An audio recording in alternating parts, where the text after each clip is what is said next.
Hey, I'm Rory Reid and welcome to VELO E-Series Live. We've seen games, sweat and tears, but now we're on to the main event. Today, 18 qualifiers get to take on Craig David and Supercar Blondie to see who's the fastest fan out there.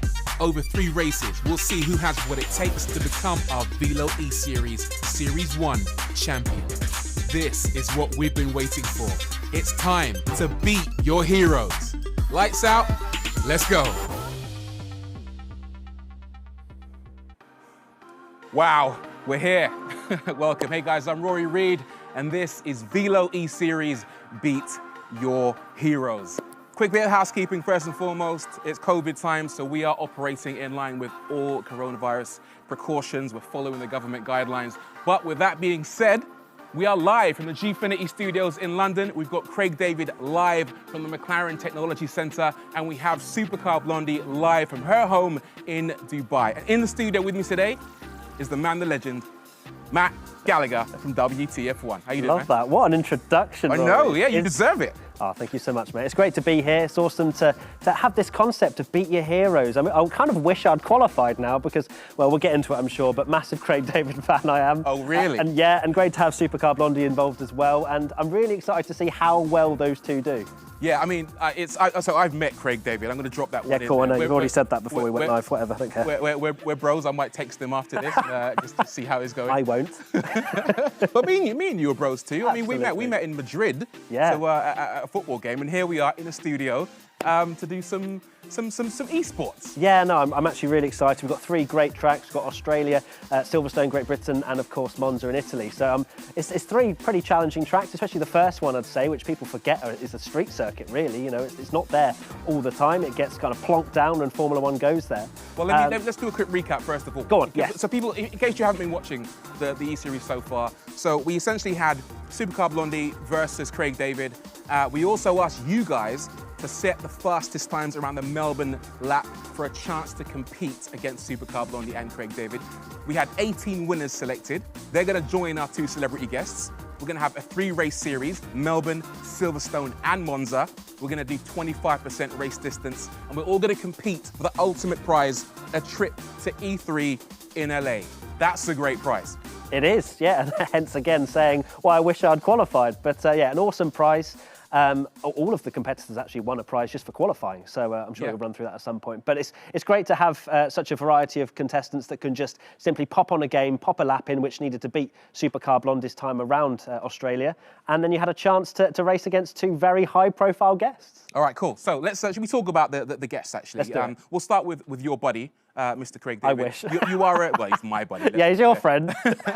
Let's just break down some of his accomplishments in his career, and I'm sure you know all about him. So you take it away. Absolutely. So Craig, we have a pretty little fact file for you, which we can take a look at right now, where we've got all sorts of amazing achievements: 2 UK #1 albums, 20 UK top 40 singles, nominated for just the 14 Brit Awards and 2 Grammy Awards, and more than 15 million records sold worldwide. Now, I've been told that he's been doing a bit of practice on Formula 1, apparently 25 hours or so, so he's got a little bit of experience on the F1 game. But Rory Reid's over there to go and speak to Craig to tell us exactly how he's feeling ahead of this event. Craig David, it's Rory, man. How you doing? I'm very well, Rory. How you feeling, brother? I'm feeling good, man. It's good to see you again. I know we're not together, but, you know, I can see you virtually, and that's good enough for me. Can I just take your mind back to boot camp and masterclass? How was the whole experience for you?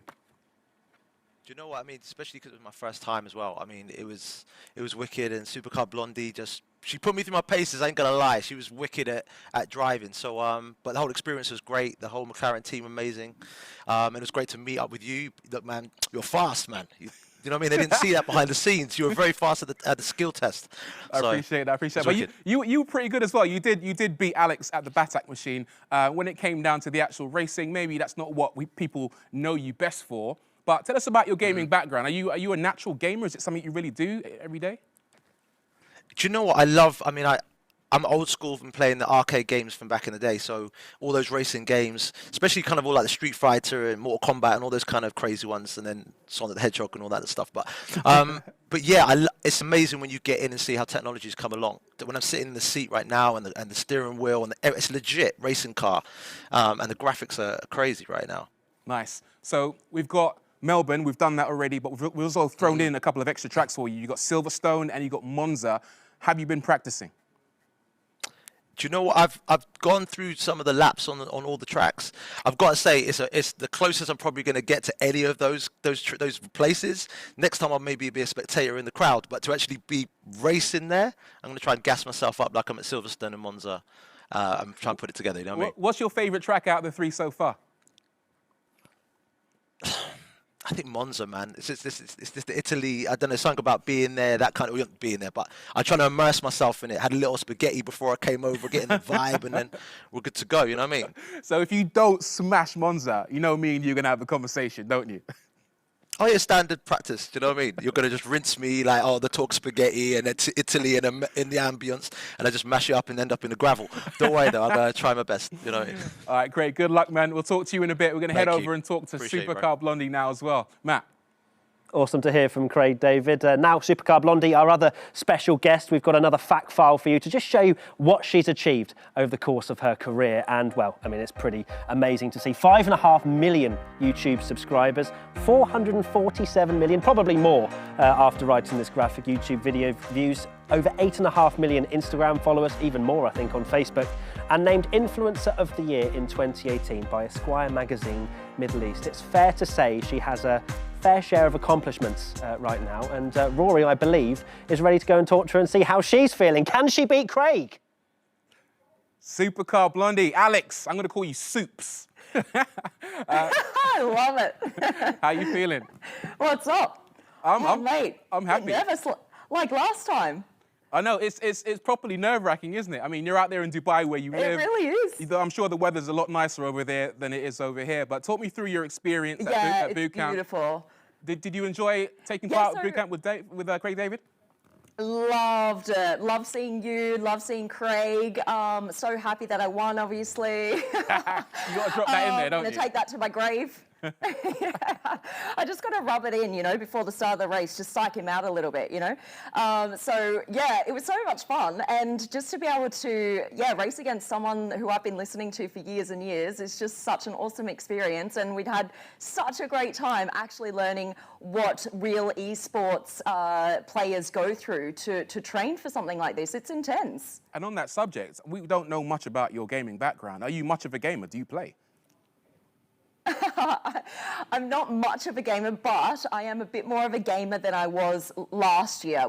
I actually started gaming a little bit during lockdown, as I think is the case with a lot of people. So I had one specific game that I was gaming, but I haven't had a lot of time on this game. I hear Craig might have had a few more hours under his belt, has he? Well, he's saying he's playing it cool. He's saying that he's just been chilling out. I wondered though whether because you had that early victory, whether maybe that went to your head and you were chilling out because you had it in the bag, or whether you were going to actually take it seriously and try and get super competitive. And it looks like it looks like you're chilling. Well, I'm quite chill. I'm confident because I've got my glasses this time around. Last time I didn't have my glasses, couldn't see anything. Oh, you are taking it seriously. I'm taking this very seriously. I've got my glasses, so here we go. I'm race ready. In the zone. So we've thrown in a couple of extra tracks for you. You've obviously done Albert Park. We've thrown in Silverstone and Monza for today. And you're going to have to do all three. Do you have a favorite track of those three? I think I'm just going to have to go for Australia because that's the only one I've had practice at. So I'm a bit nervous about the other two because I literally haven't done one lap around the other two. So if you don't know the track, it's brutal. You can literally just be caught at any corner. This is interesting because Craig reckons his favourite is Monza. So if he doesn't dominate Italy and if you don't dominate Australia, then I think we might be in with a little bit of a problem here. Okay, yeah, I think so. I'm a bit nervous about this. I hope I just don't come last. If I don't come dead last, I'll be happy, I think. Make a prediction. Are you gonna beat Craig David? I'm gonna say yes. Cool. Confident on that one. Love the confidence. All right, Not cool. that confident. Tell him I'm confident. Yeah, just pass on that message. Nice. Well, good luck, Alex. Matt, I think they're ready. Rory. Let's do this. It's brilliant to hear from Supercar Blondie, of course, has her glasses ready and couldn't see a thing last time, so I'm sure she'll be a force to be reckoned with. Let's take a look at the Melbourne circuit, our first race of the day. And, well, here we are. We didn't get to see it last year, unfortunately, due to reasons we all know. But here is a little circuit guide, and a lot of people forget this is actually a street circuit, and quite a difficult one. I'd probably say this is the most technical of the three. Monza obviously has a lot of straights, and Silverstone, again, it could be up there in terms of tricky, but this one, to start off with, Rory, you need to avoid those gravel traps. Yeah, I mean, it's such normally the season opener, isn't it, this one? And it's where you get to see whether the teams have been actually concentrating and working hard during the off-season, and whether the drivers have been training hard enough, and whether they're ready, and all of that preparation just comes to a head. Super, super exciting. I'm looking forward to this one because it's going to be fireworks, isn't it? It is, yeah, 25% race. So there's enough time to eke out an advantage and also to make a mistake. But you'll have both of our celebrity guests on the front row. So all they've got to do is try and hold off the rest of the 18 very fast runners that have qualified for this competition. I think it's going to be interesting to watch. Yeah. I want your predictions as well between Supercar Blondie and Craig. I know what you're going to say. It's going to be okay. All right. Well, look, am I going to use my brain or my heart here? That's the thing. Both. Come on. Okay. What does the head say? Well, you know, Craig's playing it cool, but I feel like he's putting a few. He said he's done all the tracks. Supercar Blondie hasn't done the other two apparently, so I feel like Craig's She got. does have her glasses. She can see. Yeah. So I think maybe she'll have the edge around Melbourne, because she beat Craig already round there. Yep. But then I think, you know, when we get to the second two, Craig could start to show his true self and the amount of hours he's actually put in. Can I ask you a quick question, Matt? Because I normally see you on WTF1 like all over the place at various tracks.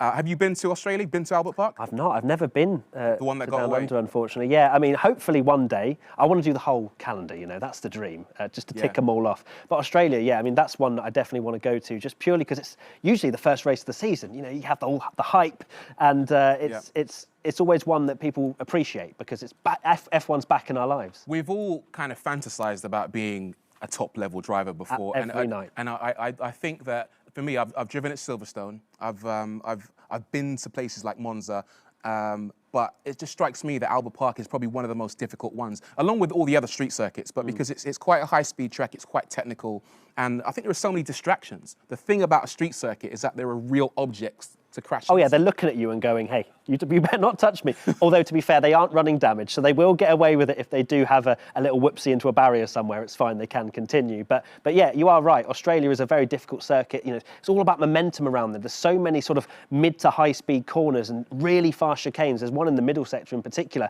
The fast left-right, so difficult to get right. And I'm hearing in my ear, actually, that the race is about to start. So I'm excited for this. Bring it on. I mean, I want to compete. Someone bring me a console. Well, Craig said you're really quick, so I mean, come on. On the Batak machine, I'm quick. But yeah, okay, so let's head over to Albert Park now and let's see if we can get this show on the road. Here we go then. In the pit lane, getting ready, everybody loading up, including our two star guests of Craig David and Supercar Blondie. The session will start in about 25 seconds. 25 seconds. You said that they're going to have the advantage of starting on the front row. Yeah. How much of an advantage is that in the real world? Oh, huge. I think overtaking in the real world is a little bit more difficult than on the game, just purely because you can send one on the game and there's no real issues of hurting yourself. Whereas this, you know, it's, Australia in particular is quite a difficult track to overtake. So I think they should keep the lead on this one for a while. Look, I'm not going to say should because I'm well known for my jinxing. So here we go then. We've got the predicted stops and 5 red lights. Here we go then. It's lights out. And Craig, one of them's failed to start completely. That's bad. Craig David has not moved off the line. Now he gets off the line. He's dead last. So that's something that's why I didn't want to say anything. Supercar's fun. Supercar Blondie round as well. They've both had terrible starts. We've got G Manuel in the lead, 15 laps around this Australian Melbourne Albert Park circuit. And oh no, that's Craig David round again. And we have got our two super guests near the back of the field, Rory. Yeah, so we've got Craig David slightly ahead of Supercar Blondie. She had the better start to begin with. Craig failed to start the race. Not sure whether he was slightly distracted there, but we're having a lot of offs at the moment. So the lead for the fight for the race isn't between our two guests, shall we say? They're competing more for pride at this stage. No, but let's not forget there is a huge prize on the line for our 18 qualifiers. A trip to E3, all expenses paid if you end up winning this. We've got Supercar Blondie ahead of Craig David right now, but by 7.4 seconds. She's actually fighting Irenidis, that's very difficult to say, up the inside. Down the inside. Brilliant move there by Supercar Blondie. Absolutely no fear. Can she make it stick? I think she's done it. Look at the concentration in her face. She's back in the zone after a shaky start. She's got her glasses on and she's not afraid to send one up the inside. And around the outside goes the Red Bull. That's the fast left-right I was speaking about. And they're still side by side. Goodness me, we've got no independent adjudicators to... it's just the game. We go under penalties for that, if anyone's wondering about any particular moves. Oh, no, and Supercar Blondie off again. You can see the vibration in the steering wheel, and that is... into the wall. Craig David could now start to catch up. Well, now he's just under 7 seconds behind her. I think Craig through. He's done it. Craig David is now ahead of Supercar Blondie. I mean, this will please him no end, because he'll know that he doesn't want to be beaten twice by Supercar Blondie on Albert Park. And right now, if he can hang on to that slight advantage, he's 15. What is he? No, about 10 seconds ahead of Supercar. If he can make that stick, that'll be in the bag, because he's confident about Monza. Yep, he is indeed. There he is, with the 10 and 2 position on the wheel, which I'm not sure is the best. That's more of a road car driving style. But either or, he's got through the first couple of corners nicely, which is nice. You can see the concentration as well. He is shifting, I believe, because all assists are available, but he's running manual gears, which I like to see. Yeah, that's a sign of a man who's confident. He's eased shaking his into head. the race. He's not happy. He knows that he wants to be up competing in the top 10. I think he's got that ability within him, but he knows that by messing up the start, that he's kind of left himself beyond what he's capable of right now. But I think he'll be happy enough to try and beat Supercar Blondie and get even on her. Well, I'm just really glad that I didn't say that they should be leading after turn 1, because neither of them were. So down in 18th and 19th is Craig David and Supercar Blondie. But turning our attentions towards the front now, we've got Manuel ahead of Benson and Griffin Meek, our top 3, 2.3 seconds separating those 3. And Benson looks like he's just trying to close in that gap to Manuel. Of course, as I said, massive prize on the line, Rory. So these guys, they're going to, well, they'll want to win the first race to really get themselves off to a good start. Well, absolutely. He's only 1.2 seconds, 1.3 seconds behind the leader now, Manuel, and he's just outside of DRS zone. So I think it's a bit of a ding-dong battle between these two. I think the race is going to be between Manuel and Benson. Griffin Meek, a further second back. Maybe he can hang on for third place. I think we've found that our top 3 are basically running in clear air at the moment, and quite a way back, Craig David and Supercar Blondie. At the moment, Supercar Blondie is still around 10 seconds behind Craig David, and she'll be massively disappointed with that after beating him off the line. Well, there was huge amounts of talk, wasn't there, in your interviews about, well, especially saying that her glasses were ready, she's race ready, but unfortunately, you can't win it on lap 1, Rory. We all know this as motorsport fans, but you can certainly lose it. Yeah. And, well, she looks like she's still enjoying herself, at least, a little bit of a smile on her face as she heads down towards this tricky, hard-braking right-hander, and almost grimacing a little bit when she gets on the brakes. But lots of concentration. This game isn't easy. A lot of people, especially, you know, the professionals that we see. Oh, hold on, Craig's made a big mistake here. Oh, they both made a mistake. Oh, dear. Oh, she just caught up to Craig, who I think had his own little error. And now Supercar Blondie into the wall, trying to find first gear as the leader comes through to lap them. Yeah, people say that esports isn't as intense as the real thing. I think you're seeing signs of that intensity coming to the fore right now, because, you know, when you're out there and you're competing against other people, regardless of whether you're in a real car or in the same room as them, you know, there is that element of competition right now, and it's starting to seem as if that lack of concentration is creeping into their game somewhat, and it's costing them massively. Yeah, it makes me think, you know, with the spins that they're having, it's almost as though they're not running as many assists as I maybe thought, which is, you know, props to them if they are. I can see, as I mentioned, Craig using the manual gears, and it's so difficult to take off and wipe off assists, such as manual gears even. You know, a lot of people are used to that in a road car, but getting used to being, oh, as Craig unfortunately spins into the wall again. I don't think he's running traction control, or at least is on medium, because he lit up the rear tyres there. And fair play to Craig. He's gone, you know what, I don't want any assists. I'm going to take this series at its most hardcore and go for it. Whether that proves to be a wise decision, we shall see. But he at least... I'm going to say no at the moment. Supercar Blondie now closing in somewhat. She's 4.5 seconds behind Craig. I think that, you know, we are still, you know, within a scenario where the leader between those two is not quite decided. And I think, you know, with the race is very much on. So, especially at the front now, we've got Benson closing in on Manuel ever so slightly, and just behind Benson, you've got Griffin Meek, half a second behind. The lead, the race for second place might change hands any second right now. It could indeed. So Griffin Meek will be within DRS. So if you're within 1 second of the car ahead, you'll have in particular zones on the track. We're coming up to one right now after this fast left-right. You'll open up the rear wing and it will give you an extra bit of straight line speed. You'll hear the little beep, and that'll mean that Griffin Meek has activated DRS, closing in on Benson, but not close enough into this last sector. But back to Supercar Blondie and Craig David, I don't think they really came into this expecting to beat anyone else, just each other. So whoever comes ahead, I think will be the happier of the two. Supercar Blondie's actually overtaken Craig David now. Craig David now running in last place. Oh, Craig's made a big error, 17 seconds behind now. I feel like it's anyone's game. Just stay on the tarmac and you're fine. It's an interesting point, isn't it? Because you've got the guys ahead of Supercar Blondie and Craig David, and none of them are making mistakes. They're very, very focused. They're very, very consistent. Oh, here we go. Change for second, potentially. Sorry, Rory. So Benson goes to the inside to try and defend. Griffin Meek going to look all the way round the outside. Surely not. There's a bit of gravel there, I think, with that onboard camera. Still side by side. Benson comes out on top. Griffin Meek went for quite an audacious move, trying to get that E3 paid trip. I like it. Leaving it all out there. Absolutely ding-dong battle for second place. Craig's caught up again. It's only 8 seconds. There are many errors out there.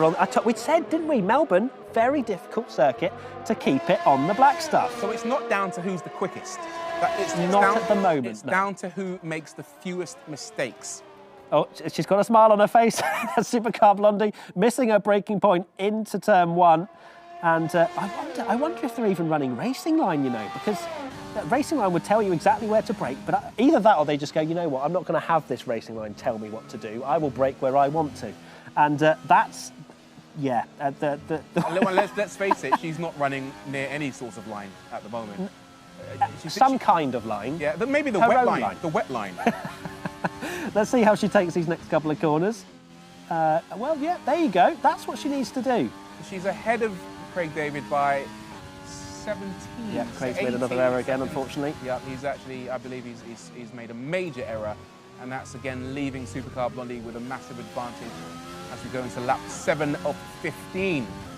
So here we go then. Yeah, we're nearly halfway through already, and Manuel is extending that advantage out in front to almost 4 seconds. Griffin Meek all over the back of Benson, looking like the faster car. That's not technically the line, Alex, that you should be taking through that chicane, but we'll pretend we didn't see it. Here's Griffin Meek, as I mentioned, right behind Benson now. Looks like the faster car. Really needs to get through on Benson if he wants to have any chance of catching Manuel out in front.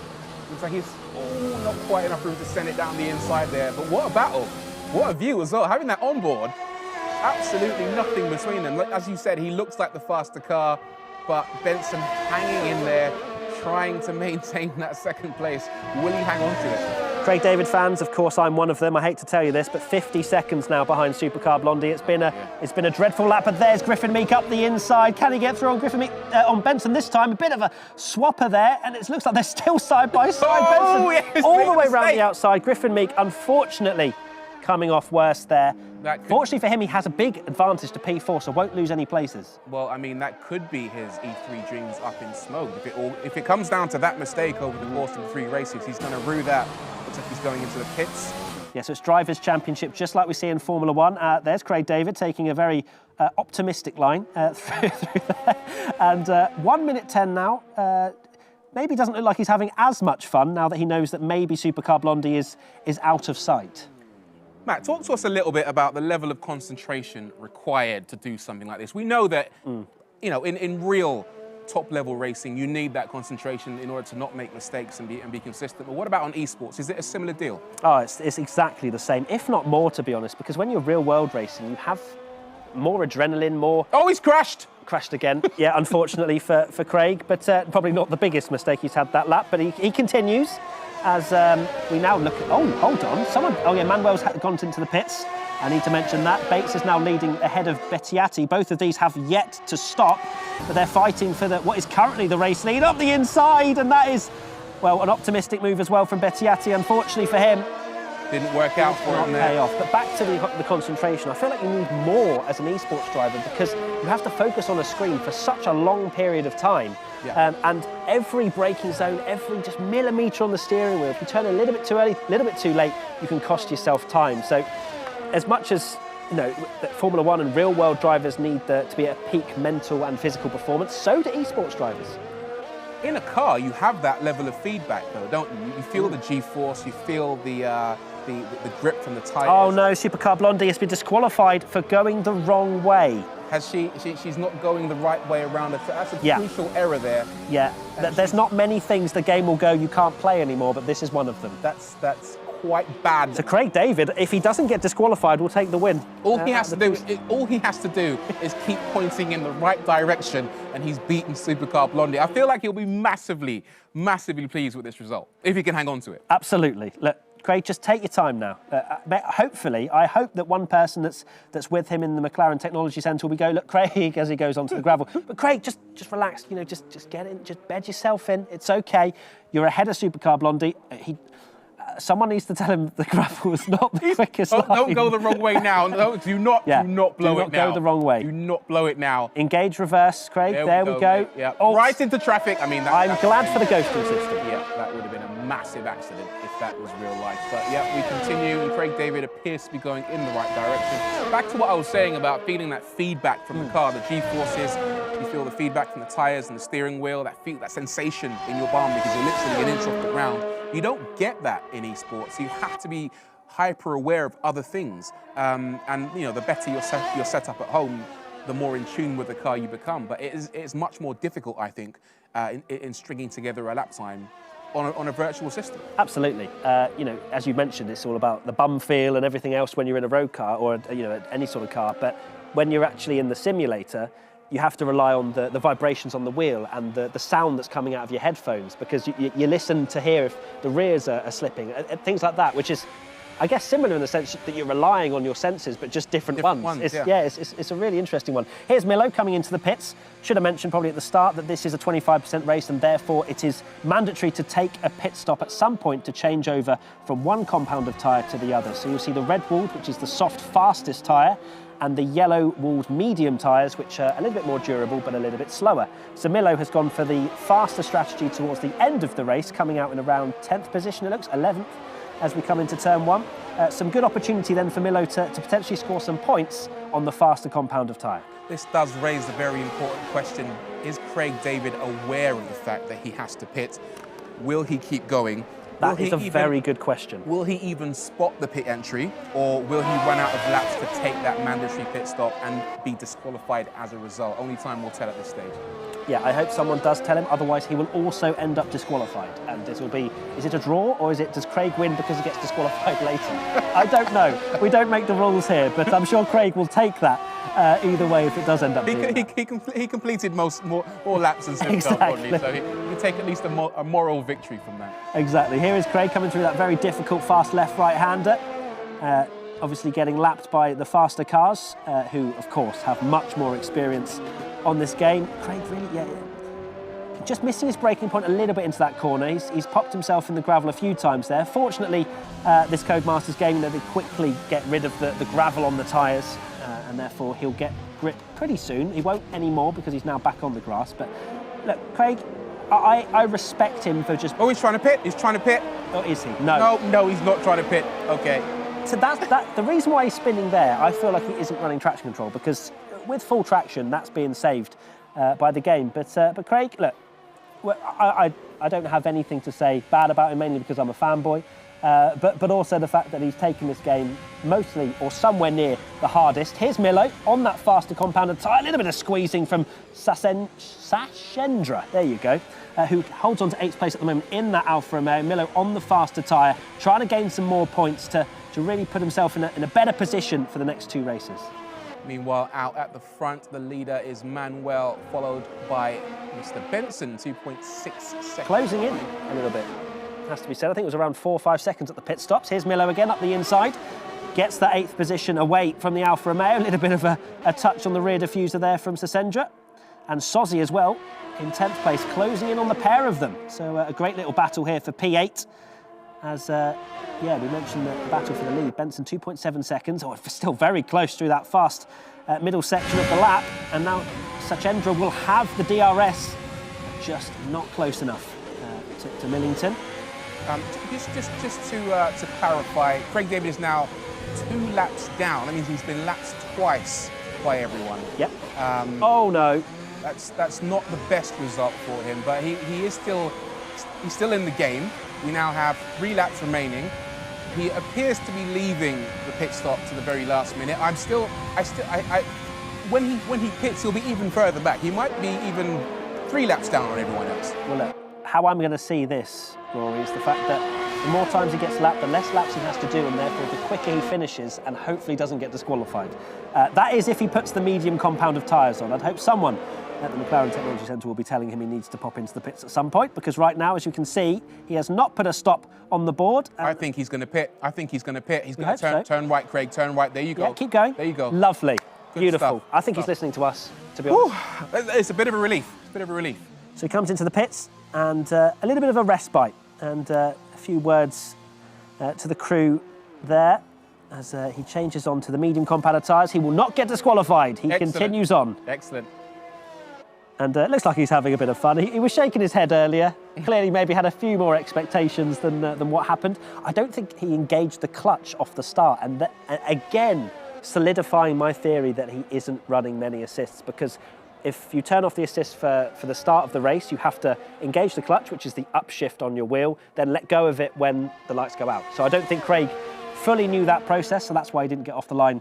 I mean, I'm hazarding a guess, but I think that's the way it's been. Well, we'll have a conversation with them after the race finishes and maybe remind them that perhaps, maybe, if they don't fancy spinning out, just pop in a few more. Yeah, yeah. There's no harm in having some stabilisers on. Absolutely, absolutely. And also, overdriving seems to be key right now, because not only are they maybe missing the racing line, but also missing their braking points. So I feel like they're trying too hard, which invariably ends up costing them even more time. Yeah, let's take a look here, Craig, into this hard braking right-hander. And yeah, I mean, look, that's fine. If he does that, you're absolutely flying. And well, he's upshifting. If you're wanting to get better at this game, he's upshifting a little bit early, because you can hear the car bogging down a huge amount as he upshifted to 7th gear. That's not the line, but as Bates comes through in 4th place at the moment. But here we go, that's better. Better shifting from Craig here now. And 2 laps down, as you said.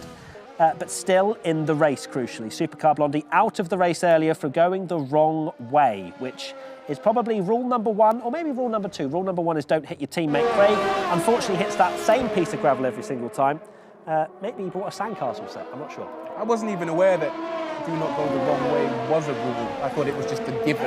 Like, if you wanted to survive, then going in the same direction as everyone else was kind of the thing to do. Yeah, you would think so, but unfortunately no one told Alex. Unfortunately she's out of the race at the moment. Millington in P8 now with DRS in the slipstream of Griffin. Can he have a look up the inside? He's also, well, actually Griffin doesn't have DRS, surprisingly, even though he's within 1 second of Bolt ahead. And this is pretty decent racing, to be fair. A lot of these guys have not been making a huge amount of mistakes. Only 1 penalty on the board throughout the entirety of them, so nice clean racing line. Yeah, apart from the nudge that we saw earlier, which was a bit naughty from, I believe it was Millington actually himself. So. Yeah, clean from everyone else, not so clean from our superstars competing at the McLaren Technology Centre and in Dubai, as we are now on lap 14 of 15, nearing the end of this first race in Albert Park, coming to a crescendo. It looks like, you know, a very, very entertaining race so far. It's just a shame that our 2 stars aren't. It is. We put them in the best position we could possibly. We couldn't put them any further forward. Let's put it that way. First and second on the grid. But maybe next time, with Craig knowing how to engage the clutch with the wheel, we'll get off to a better start for Silverstone, which is our next round. Here's Millington up to P7 now, as I believe Bolt has made a mistake as he's falling down the order now to P10, make that 11. But now we have started the final lap with Manuel, who is going to be very happy indeed.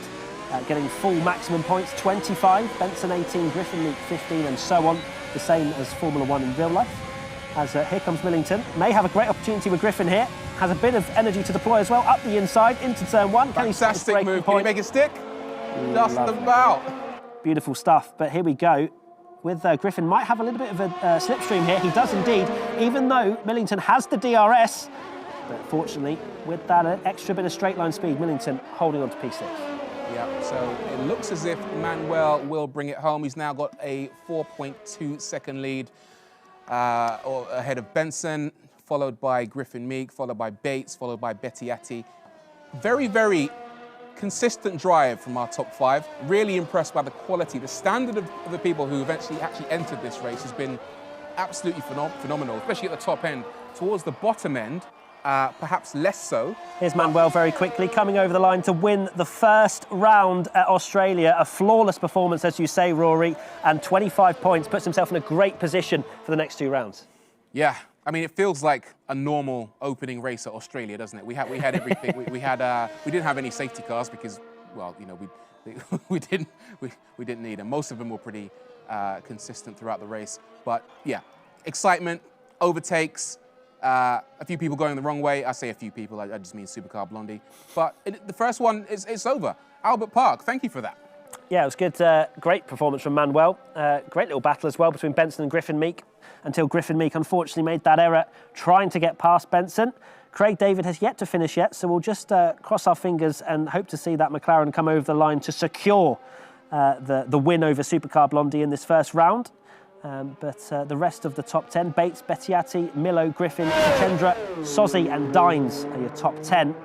And clearly a slight difference in performance in some of these drivers, but it looked like it was quite close between Manuel, Benson and Griffin Meek, but Manuel was the most consistent, didn't seem to make any mistakes, and it was a great performance. Here's Craig David, just popping into the gravel one more time to say thanks so much, Albert Park, for having me.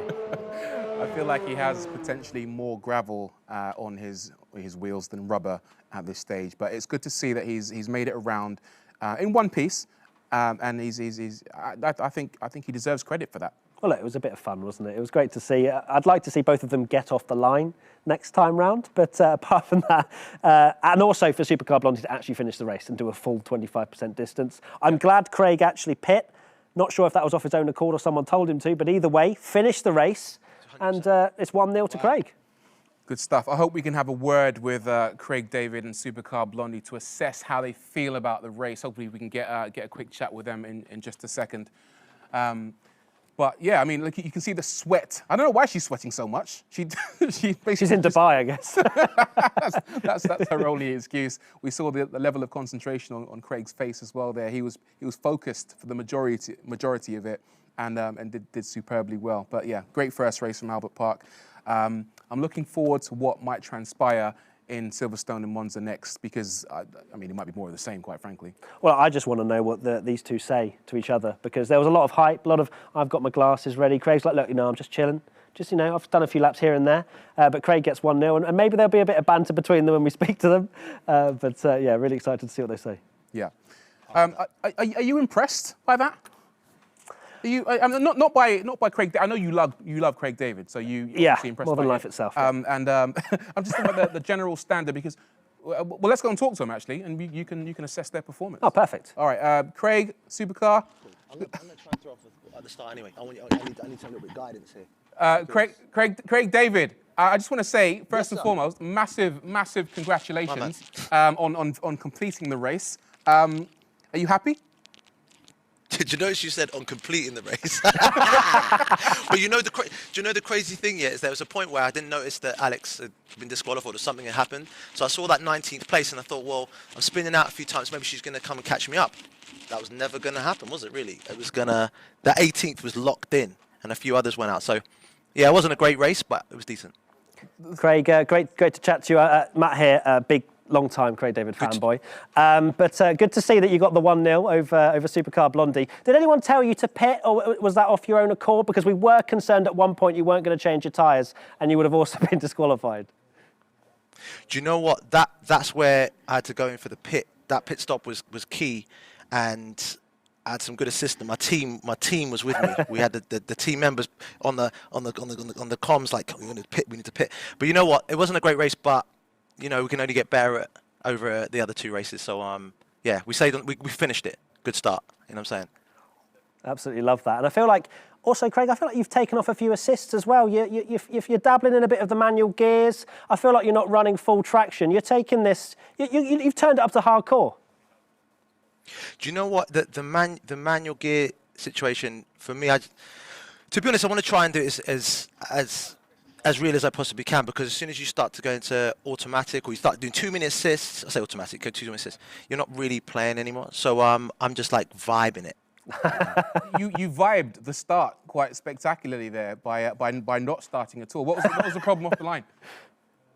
Bro, like the one little button in the middle of the steering wheel that you need to press, at that point, that's when your life changes. You can actually, I was all good. I had my throttles down. I was in neutral, ready to go into first. Changed nothing. So I had already started off like a terrible start, but listen, you can't blame anyone but yourself. I'm glad I finished it. Didn't like come 19th, which was a good vibe.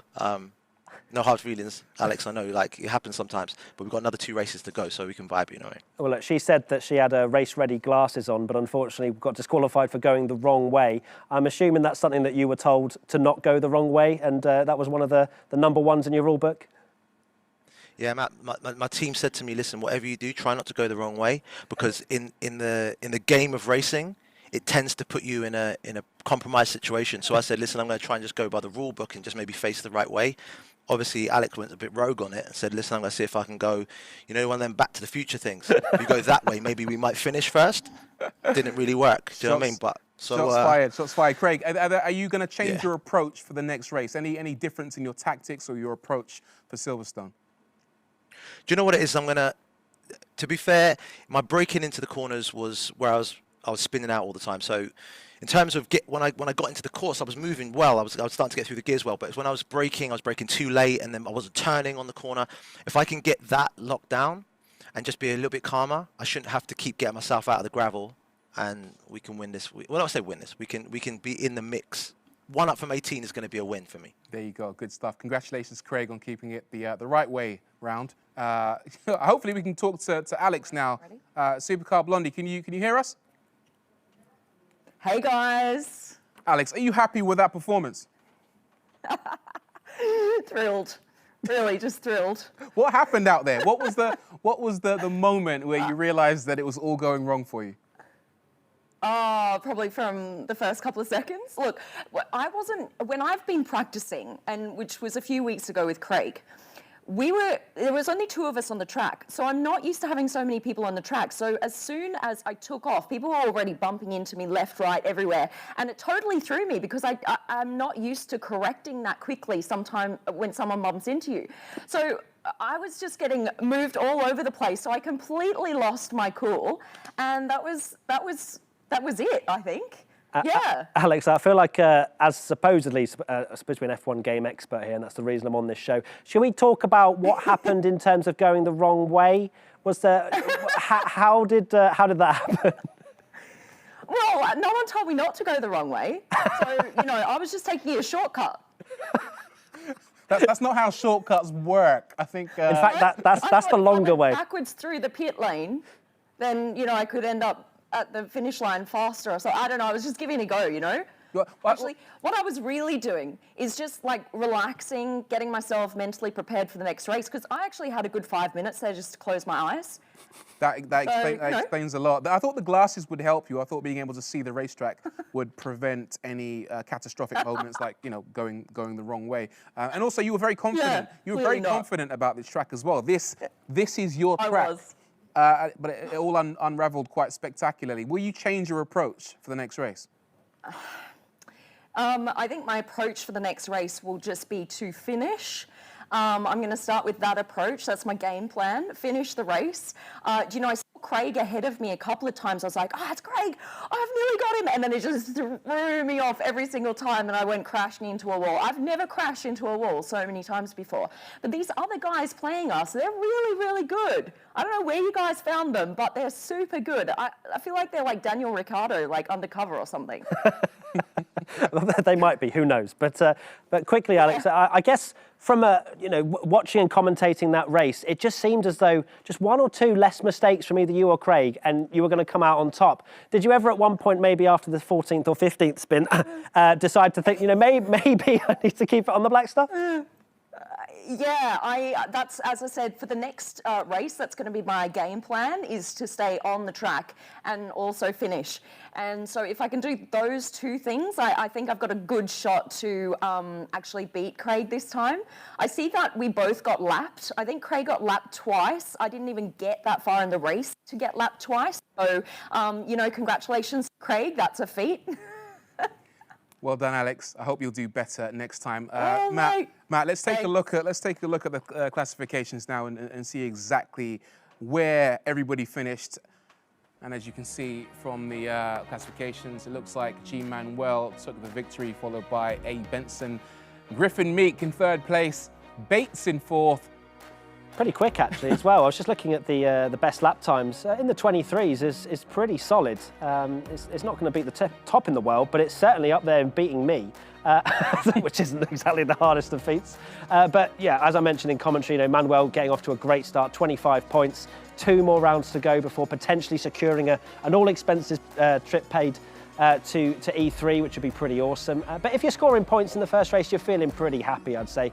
And there's prizes for the top 3 anyway. If you're finishing outside the points, you've got to make it work because, well, you've just got to send it now, really. Absolutely. Let's take a quick look at the leaderboard just for confirmation about where everybody stands right now.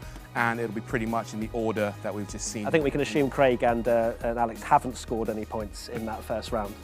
Yeah, so 25 points for a win, 18 for second place, 15 for third. Not too bad. I think we've had a pretty eventful start to proceedings. I'm hoping that we see a little bit more consistency from the likes of Supercar Blondie and Craig David, but Well, we've spoken to them now, haven't we? We've spoken to them, we've told them, look, stop crashing. Settle down. Go the right way. Yeah. It's not rocket science, is it?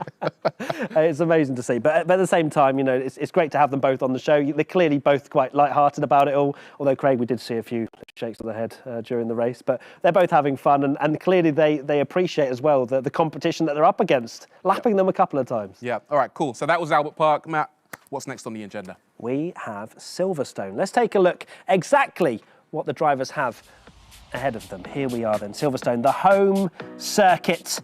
And I've been here many times and been in the grandstands watching all kinds of amazing races, both sun and mostly rain. A bit sunnier than normal there today. Yeah, definitely. But this track is probably a little bit easier, a little bit more forgiving, I'd say. I can imagine there's going to be a few flying over Maggots and Beckett's, which we're looking at right now, these corners. We saw Craig and Alex both taking a few liberties when it comes to corner cutting. And then the last couple of corners, the last sector in particular is quite difficult, spotting your braking points, being patient on the accelerator. And, I'm looking forward to seeing how they tackle it. Yeah, absolutely. I feel like Silverstone would be a track that I would fare better on personally. I'm more familiar with it. Are you putting your application form right now? I'd like to step in. I'd like to step in, quite frankly.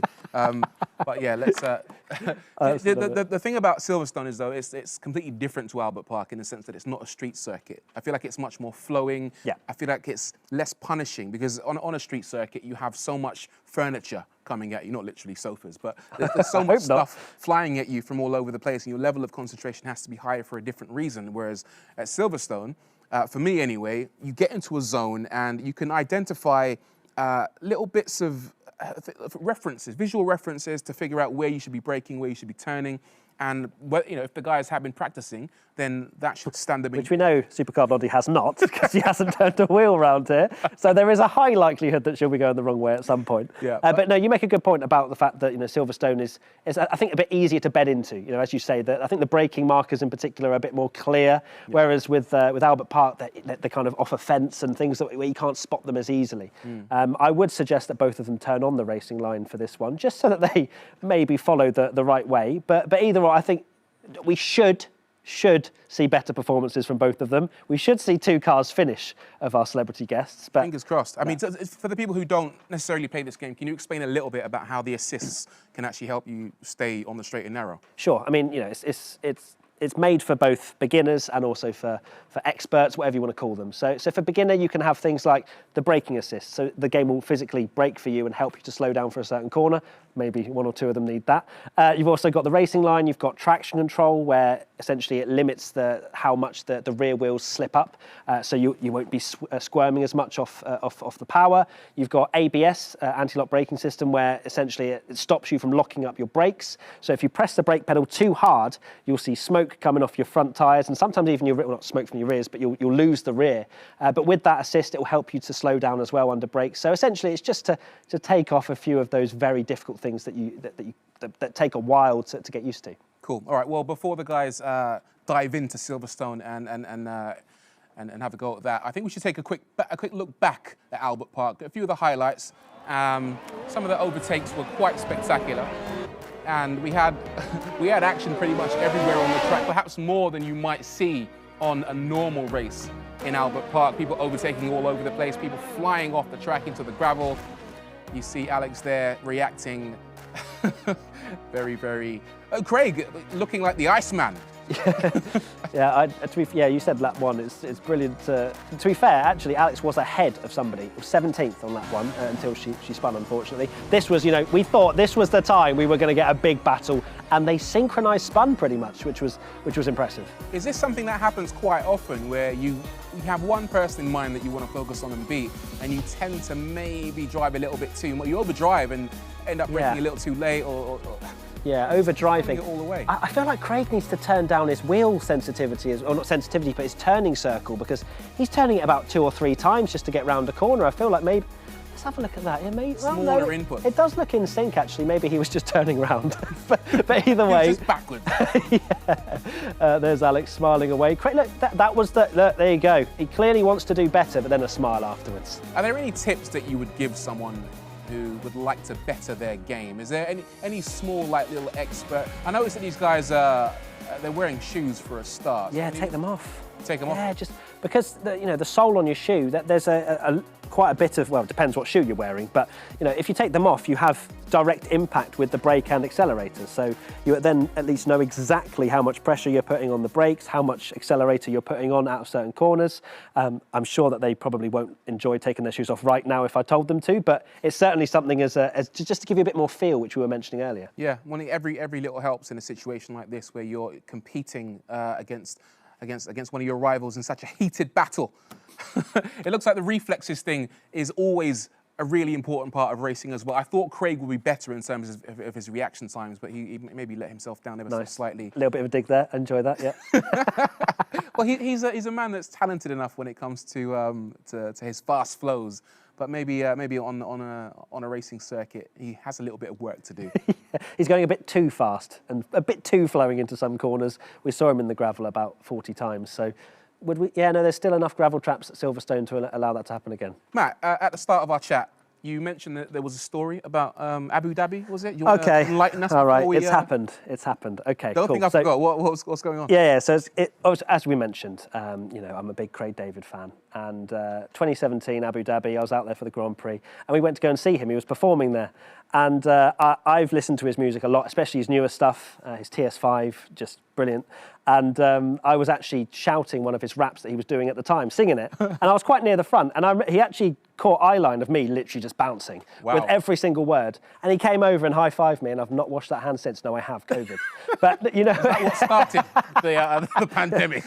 But, yeah, it was just such a funny thing. And I've got videos and all sorts. That's amazing. Yeah, it's a long love that I've had for his music. Do you know what they have the saying? Never meet your heroes, beat your heroes. But I can confirm he's a lovely man. We met at the. Cool. Parents Oh, you're mentioning again that you've met him and I haven't. We hung out. We hung out for quite a while actually. Just chit chatting. Nice guy. And no, he's lovely. Also, Supercar Blondie. Yes. You might not think that she is the fastest on a virtual racetrack, even though she's very quick in real life. But she's also someone who was is also a friend of mine. I'd like to call a friend. Yeah. And, maybe one day you'll get to meet these people. So and is the next show where I get two of my friends who no one's heard of? But no, back to Supercar Blondie quickly. It's amazing what she's done in the car scene and everything like that. Like she's killing it.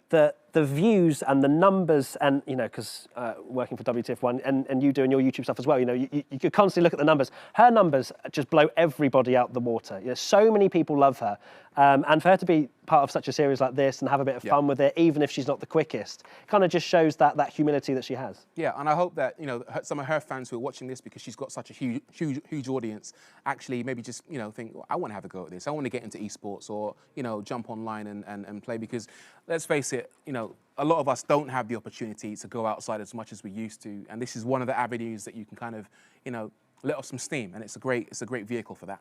It is indeed, yeah. I think especially with the pandemic and everybody being stuck at home, it's been a great time for people to get stuck into it, and so many people have, and it's been awesome to see, because then we can do shows like this, which is always fun. Yeah. Speaking of which, what's your setup at home like in terms of your gaming rig? Oh, it's a big boy. It's a big boy gaming rig setup. Yeah. You're taking it seriously, yeah? Oh yeah, it's the full seat, full proper metal, like holding everything in place, because I use a wheel that's very, very hard sometimes when you turn it. The force feedback can be pretty intense. Have you got multiple screens? Are you allowed to have multiple I've got screens? one, but like really wide. Right, okay, cool. So I feel like three's a bit too much, but one really wide is kind of like 1.5, I feel like the speed that some of our guys were showing out there in that first race today, that they were 3-screen guys. Yeah, you reckon? They were taking. You've just judged them. You've gone, you're quick, you must have 3 screens. Yeah, absolutely. That's how you do it. The faster you go, the more screens you have. You were saying to me before that you're competitive off camera. You were saying you're very competitive. Is that what you'd say if you got beaten by somebody? Oh, it's got 3 screens. You can see more than me. You have to. You have to use. It's like racing drivers in the real world. You have to use any excuse you can to forgive your poor performance. Otherwise, people just think they have an edge over you. Although to be fair, Craig said, "Look, it's all down to me." Remember we spoke to him about his performance. He said, "Look, it's down to me." The team we're trying to help him, but at the end of the day, he's the driver. Yeah, he's humble. He's humble. No, congratulations to him. We're just moments away from racing at Silverstone. I have a man in my ear right now telling me that the game is loading up. So we'll be That's there. always exciting. I love hearing that in my ear. the race is about to start. Okay. It is. Tell me about what your kind of ritual is during a Sunday afternoon. My ritual? Yeah, because everyone has a ritual. Yeah, right? yeah. You settle that you get whatever drink you want ready, get it in the room. You tune into the race. You have some people will have maybe an iPad with the timing on it. Yeah. And then you sit in your favorite seat. Oh yeah. You might have your favorite team's T-shirt on, maybe a hat. If you want to push it a little bit too far. Yeah, is that you? Are you just describing your Sunday I'm setting myself up there, aren't I? That's me. But then, after you watch sort of the beginning of the race and everything settles in, because it's chess, isn't it? Really, you get to the middle of it just after the pit stops. You suddenly have a nap. Quite frankly, are you one of those? Are you a napper? Oh, I can't nap. It's my job to watch every single second. Of course. If I miss anything, people are on me. But same kind of ritual though. When you wake up and it's a race weekend in general. You've got qualifying, even free practice on a Friday. You wake up and you go, yeah, it's back. And then you just pop on the TV, have a little digestive biscuit or whatever, and just it's just brilliant. It's dip it into your tea, and it's just as a racing fan, a lot of people I'm sure can relate to that. Matt, I feel like you're missing out on one of the biggest joys of watching the race on a Sunday, which is that 20-minute snooze that you get when nothing is happening. That's during not technically watching the race then, if you're snoozing, is it? Well, no. You got the beginning, you got the first pit stop, you got your nap. So you're telling me for the second race when everyone's pitted, I might have I might just have a little snooze. But the thing is, Craig pitted so late that if I did snooze, it would be like on the last lap. So he's messed up my plans ever so slightly there. Oh, I love that. I love how you've just openly admitted that you snooze through racing, which is fine. As long as you don't snooze and sleep on the job whilst I'm commentating with you, that's fine. No danger of that. No danger of that. So we've seen Melbourne. We're about to see Silverstone coming up very, very shortly. We're going to see Monza in a second. Have you been to Monza? I've not. You keep bringing up the places I've never been or people I've never met. I love it. Have you met the Queen? No. not deliberate. I've never been. May I just say I've been to Monza. I'm very jealous. What a place to go. Brilliant. It's brilliant. Do you know the best thing about Monza is when you're walking to the circuit, you walk through a park. I've forgotten the name of the park, but you basically walk through a park, and with everybody, the tifosi and all the red, and everyone's super excited. You get to the circuit, and then the buzz around the circuit is tremendous. It's I think it's the same anywhere, but you know, Monza. I think the buzz as well. Yeah, Monza. I'm so jealous. After the race, when you're on the flooding on the track, the podium. It's tremendous. And to be fair, Silverstone, which is coming up now, also has a pretty good buzz, I'd say. In certain areas of the track, you know, especially certain fans, you know, they'll be having all sorts of fanfares and all sorts of crazy stuff. And the flooding onto the track as well. You know, you get, you know, they let it happen for all the fans to go on and see the podium and things like that. I don't think this is going to happen for this one because it's in a virtual game, but it's still great to know that, you know, some of these tracks, and I can't think of many where there isn't that buzz. You know, there's so many Formula One fans out there and so many haven't even been to races. Yeah. That's the crazy thing. If you haven't been to one, go to one. Absolutely. No, it's tremendous. I mean, it's a different experience. Watching it at home is great for different reasons because you have vision of everything going on. You know where everyone is, but actually being at a race is tremendous. Speaking of which, I think we are ready to go to Silverstone right now. Let's do it. It's about to kick off. Let's take a look. Here we go then. The lights are coming on now. We've got 5 red lights. Can Craig David get away from pole position? He does indeed, and he's leading. Coming down towards turn 1, Supercar Blondie gets a slightly worse start, losing a couple of positions, but Craig David leads the way. Incredible stuff. No, he's in second place. Can he hang on to second as he goes around? Oh, he's got on the inside, has he? Oh, goodness me. Craig getting stuck in. Loved it. Oh, no. He's gone horribly wrong. And that was not Craig David's fault, unfortunately. That was the Williams cutting across and appearing to look like he lost traction there. Craig David, unfortunately, dropping down. Supercar Blondie as well at the back, but look, we had one corner of Craig David leading the race, which I enjoyed. I mean, he'll take that to his grave, leading at Silverstone for a full 17 seconds of a Grand Prix. Here's the predicted pit stop strategy very quickly. Oh, goodness me, that's very close indeed between Ismail Oglu and Craig David. We've settled into a bit of a pattern now with G. Manuel leading the race and Supercar Blondie about 6.5 seconds adrift of Craig David towards the back of the pack. Indeed. But yeah, as you say, Manuel is now leading once again. The race winner from Melbourne is leading the way again. Craig, I'm not sure. That was a little bit slow through there. Cops is actually flat. Not today. Not today, it's not. But look, I appreciate the fact that he's taken it a bit slower and making sure he stays on the tarmac, just like we said.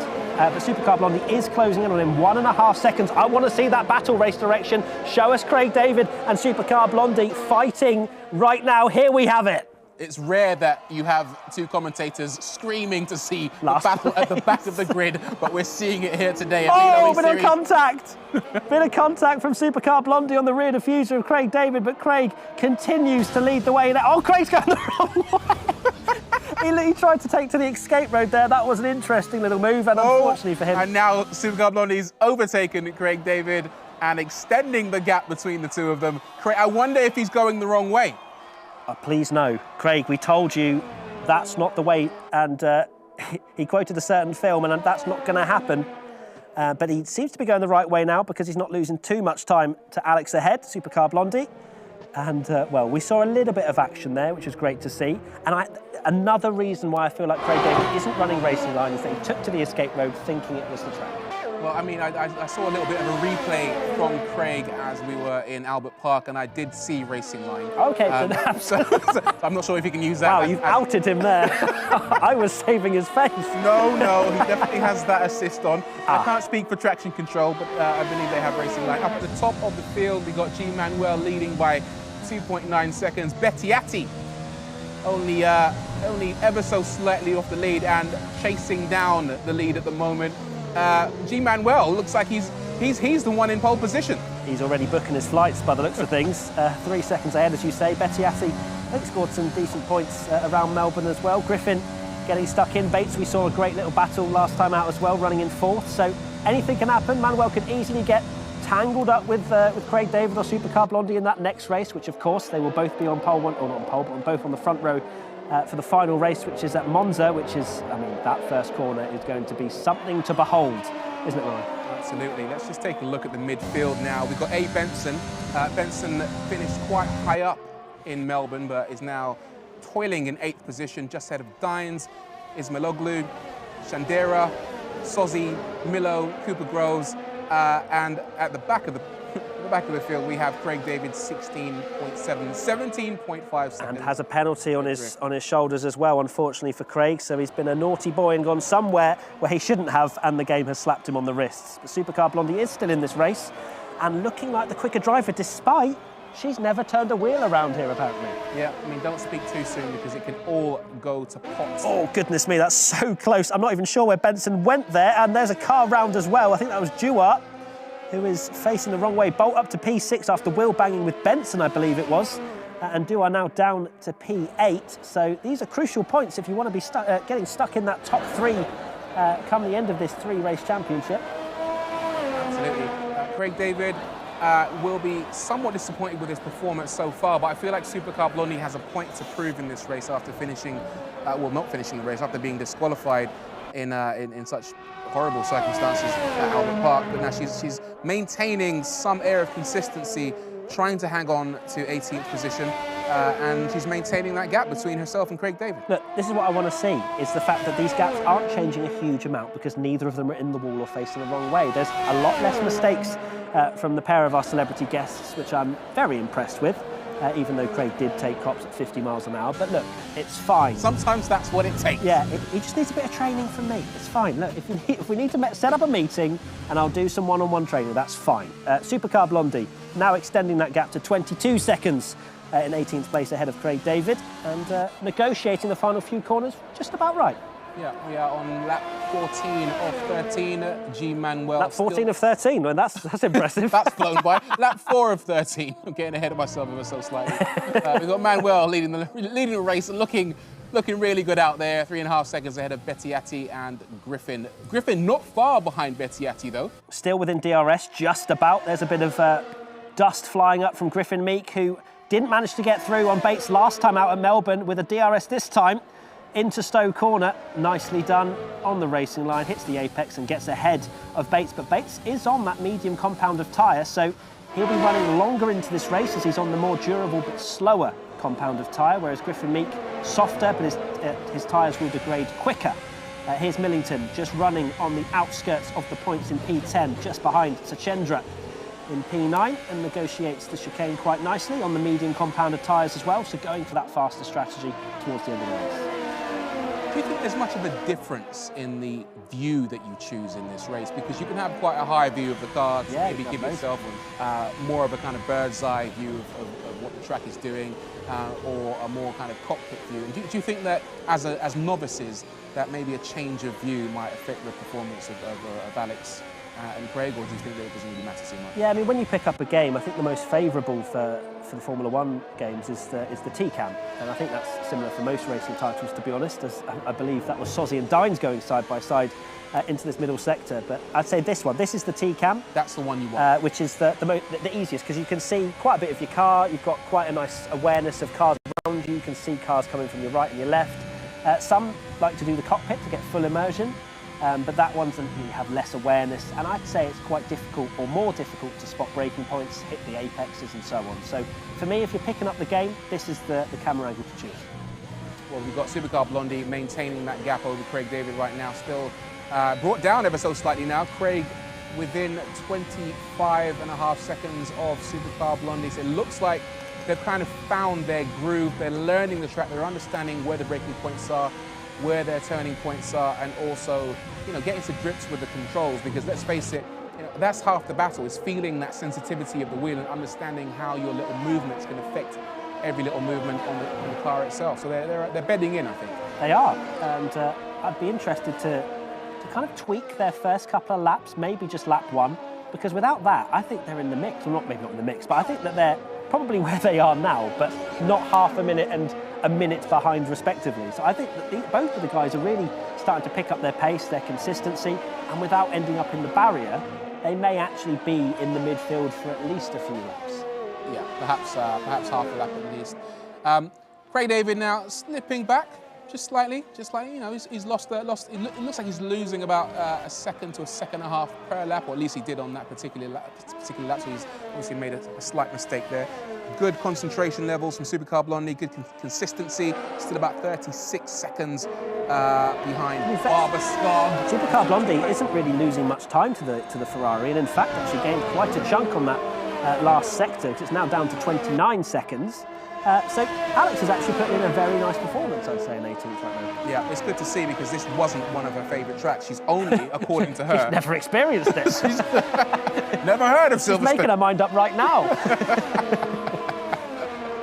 It's interesting to see, because it's set up quite nicely. We've seen Craig demolish Alex around Albert Park. We're seeing Supercar Blondie demolish, or so it seems, Craig David around Silverstone. Despite this not being her favourite track or one that she's ever experienced. And we heard that Craig David was most looking forward to Monza, so it's set up to be quite a close one. So that the classifications at the end of this 3-race series, don't forget 3 races, 25% distance, it's all set up to be pretty tight, I think. It is indeed. We haven't had the first round of pit stops yet. Here's Supercar Blondie taking a decent amount of speed through Copse, it has to be said. Which was the old Turn 1 before Silverstone was renovated, now into the famous complex of Maggots and Becketts.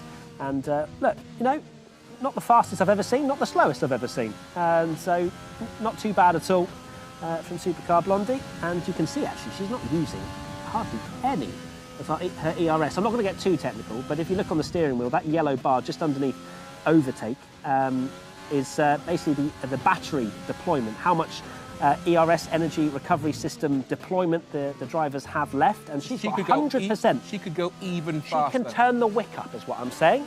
Even though I love how far she's turning the wheel to then turn it back. It's probably not the best, and I feel like maybe that's the one that's okay. Maybe she's turning a little bit too much for what is worth. But either way, she wipes out one of the braking markers. She's like, look, I don't want to see the 100-metre borders anymore. Goodbye. So that's now broken. Here's Manuel, our series leader, and really hasn't been touched at all in these first 2 races. Coming out of the pits onto the medium compounded tyre, pushing those soft tyres quite a fair way as we start lap number 8. Bettiatti, Griffin, and pretty much everybody in the pits. Bates is the only one to carry on, but I believe he is on the mediums at the moment, so he'll go to the softs probably in, well, actually he should have come into the pits pretty early, because all of these drivers have managed to go 7 laps on the soft tyres, and you want to be on the softs for as long as possible. Let's just recap what is at stake. Let's do it. Tell me. In this tournament here. So everybody who's entered, literally all of these drivers, will get a steering wheel and pedals. The top 3 will win a games console of their choice, and the overall winner will have an all-expenses trip to E3 in Los Angeles. So there's a lot at stake. They've all been rewarded quite handsomely already, but the better you perform, the more you win. You can get your hands on a console if you finish in the top 3, or, you know, we'll take you to LA. And quite frankly, you know, who doesn't want that? Absolutely. It's a great prize. Here's a little look at Craig David, who is right in the mix with a driver lapping him, coming through Maggots and Becketts. We saw it with Supercar Blondie. Maybe a little bit more on the ragged edge from Craig. And you can see the little smirk as well. He's never happy, is he? He wants to take it just a bit quicker, but then as soon as he takes it too quick, he's in the gravel. But it's all about working out those fine lines. You know, how hard can you push this Formula One car without going over the edge? Yeah, I believe that they could probably push it quite hard, to be honest. Quite a lot harder than what I'm saying, but I'm trying to be nice. Especially to Craig. Absolutely. Jean Manuel still in the lead, only by 2.8 seconds though from Bettiatti. Bates in 3rd place. You've got Griffin just overtaken Bates. Okay, interesting. Griffin Meek in P4. So Bates coming into the pits has lost a bit of time staying out on the mediums for a bit longer, but is on the soft compounder tyres now. If I was his pit engineer, I would have told him to pit maybe a couple of laps earlier, because these softs can go quite long around this circuit. But he's in P5, 4.4 seconds behind Griffin Meek. Certainly an opportunity at getting P4. Depends how quick he is if he looks to maybe get on the podium, but Griffin Meek is the first in his sights. Matt, can you just talk to us a little bit about the tyre compounds and Yeah. the difference in performance that you get from the soft and hard tyres? Sure, I mean, there's soft, mediums and hards available to these drivers, as well as intermediates and heavy wets, but we don't need either intermediates or heavy wets because they're used for when there's rainy conditions. So the soft tyres, which a lot of the drivers used at the start of the race, are the fastest but least durable tyres. So they will run out of performance quicker than the mediums, which are the yellow wall tyres, and the hards, which we've not seen really today at all, which are the white striped sidewall tyres. So I'd say there's probably around 7 or 8 tenths. Depends what kind of driver you are. But for these guys, maybe, yeah, up towards a second in performance right at the beginning when it's fresh softs compared to sort of 1 or 2 lap old mediums. So there's an opportunity for Bates with, well, it's lap 10 of 13. There's enough time to catch Griffin Meek. It just depends how well he utilises that fresh rubber. Absolutely. As we take a look towards the back of the grid now, looks like Alex has extended her lead over Craig. Craig now 35 seconds behind Alex. It doesn't seem as if they're making massive mistakes, but Craig's some minor errors are kind of sneaking into his game, or Alex is just keeping super consistent and maintaining that advantage over Craig. But it looks as if they've both stepped their game up massively compared to their performance in Albert Park. And right now they're both, you know, have they been lapped yet? I don't believe they have. I was trying to work it out because my maths, Craig definitely has, because he's been pit now. He's pit now as well, and it's around the 1 minute 24 or so around here. So I think Supercar Blondie is around the area of being lapped, but right now hasn't been, but she still has to pit. Craig David has come into the pits and is on those medium tyres. And let's see if Alex so Craig has pitted? Yep, so he's just come into the pits the lap just gone. So he's now onto the medium tyres. Supercar Blondie's still on 8 lap old soft tyres at the moment. So all is not lost, perhaps. We might see a little bit of action towards the end. Unless Alex's stop is 1 minute. I like where you're going with this, Rory. You're trying to hype up a last lap shootout, but unless she goes the wrong way, I don't think we're going to see it. Well, listen, when you go into the pits, there is that mental and physical reset, isn't there? You lose the intensity that you had when you were out there on the track, and you have to kind of come out there with a different grip level, a different set of tyres, and that might feed into some uncertainty and cause Alex to lose that concentration she needs. Well, we're about to find out. She's in the pits now. Right, here we go. My prediction won't come true, I'm sure. No, but you're hyping it up. You're doing the commentator duties. I love it. Craig David, we're looking at right now, coming through Maggots and Beckett's, and here is Supercar Blondie exiting the pits. And Craig's still in that last sector, so probably still 25, 30 seconds behind Supercar Blondie, who comes out in the first few corners. Just pops those fresh rubber just onto the grass, just says hello. And not the fastest way to go about it, but... ruining that set of tyres immediately as she exits the pit. Fortunately, the game isn't that harsh. I know in real life that would actually affect your grip for quite a few laps, but for this it washes off pretty quickly, which is nice. Here's Benson in P7, running behind Bolt. And let's see if a change for P6 can happen. They're both on exactly the same strategy, the medium compounded tyres, 2 lap old yellow walled tyres. And that is a great run for Benson through Copse. And no way through here, it's single file, but next opportunity will be the DRS zone down Hanger Straight, which will come very shortly. We will hear the beep, which will happen around now. Maybe. Here we go then, in the slipstream. Past Bolt, very easy, with the opening of that rear wing, which we just saw there as it closed into the braking zone. When the drivers press the brake, the rear wing closes automatically, because if that stayed open, the rear would fly off because you'd lose a lot of grip and aerodynamics. Let's just take a look now as we are on lap 12 of 13. G. Manuel in the lead by 4.8 seconds from Bettiatti. Griffin a further 4 seconds back. Griffin Meek just over half a second behind Griffin. We've got Bates in... Imagine those two in Formula 1, Griffin and Griffin Meek. On different teams, no less. We got Bates, we got Bolt, followed by Benson from Milo, Dewar, Ismailoglu, Sozi, Shazendra, Maheshwar, Dines, Cooper Groves, Barber Skarg. I can't see the rest of your name, so I'm sorry. I'm not.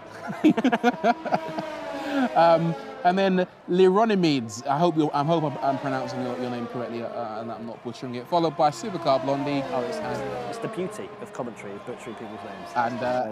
And Craig David, 42 seconds adrift of Supercar Blondie. Absolutely love it. So yeah, on the penultimate lap, Griffin Meek, 7 tenths, has that DRS available to come at Griffin for that final podium position, which could be crucial if they want to secure a console of their choice by the end of Monza, the final round, which is coming up very shortly in this show.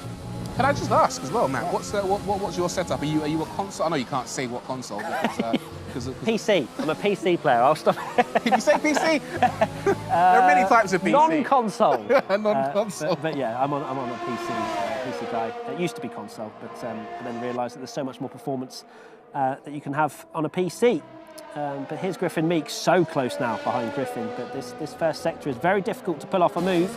But we'll be coming down Wellington Straight very shortly with DRS as well. Griffin doesn't get a great exit, and this should be easy pickings for Griffin Meek now with the DRS. Is he going to deploy? He's deploying his energy as well. So is Griffin. Goes defensive on the inside, round the outside goes Griffin Meek. Can he pull off the move all the way round? He can indeed. That's a beautiful move. Fantastic stuff. Absolutely brilliant.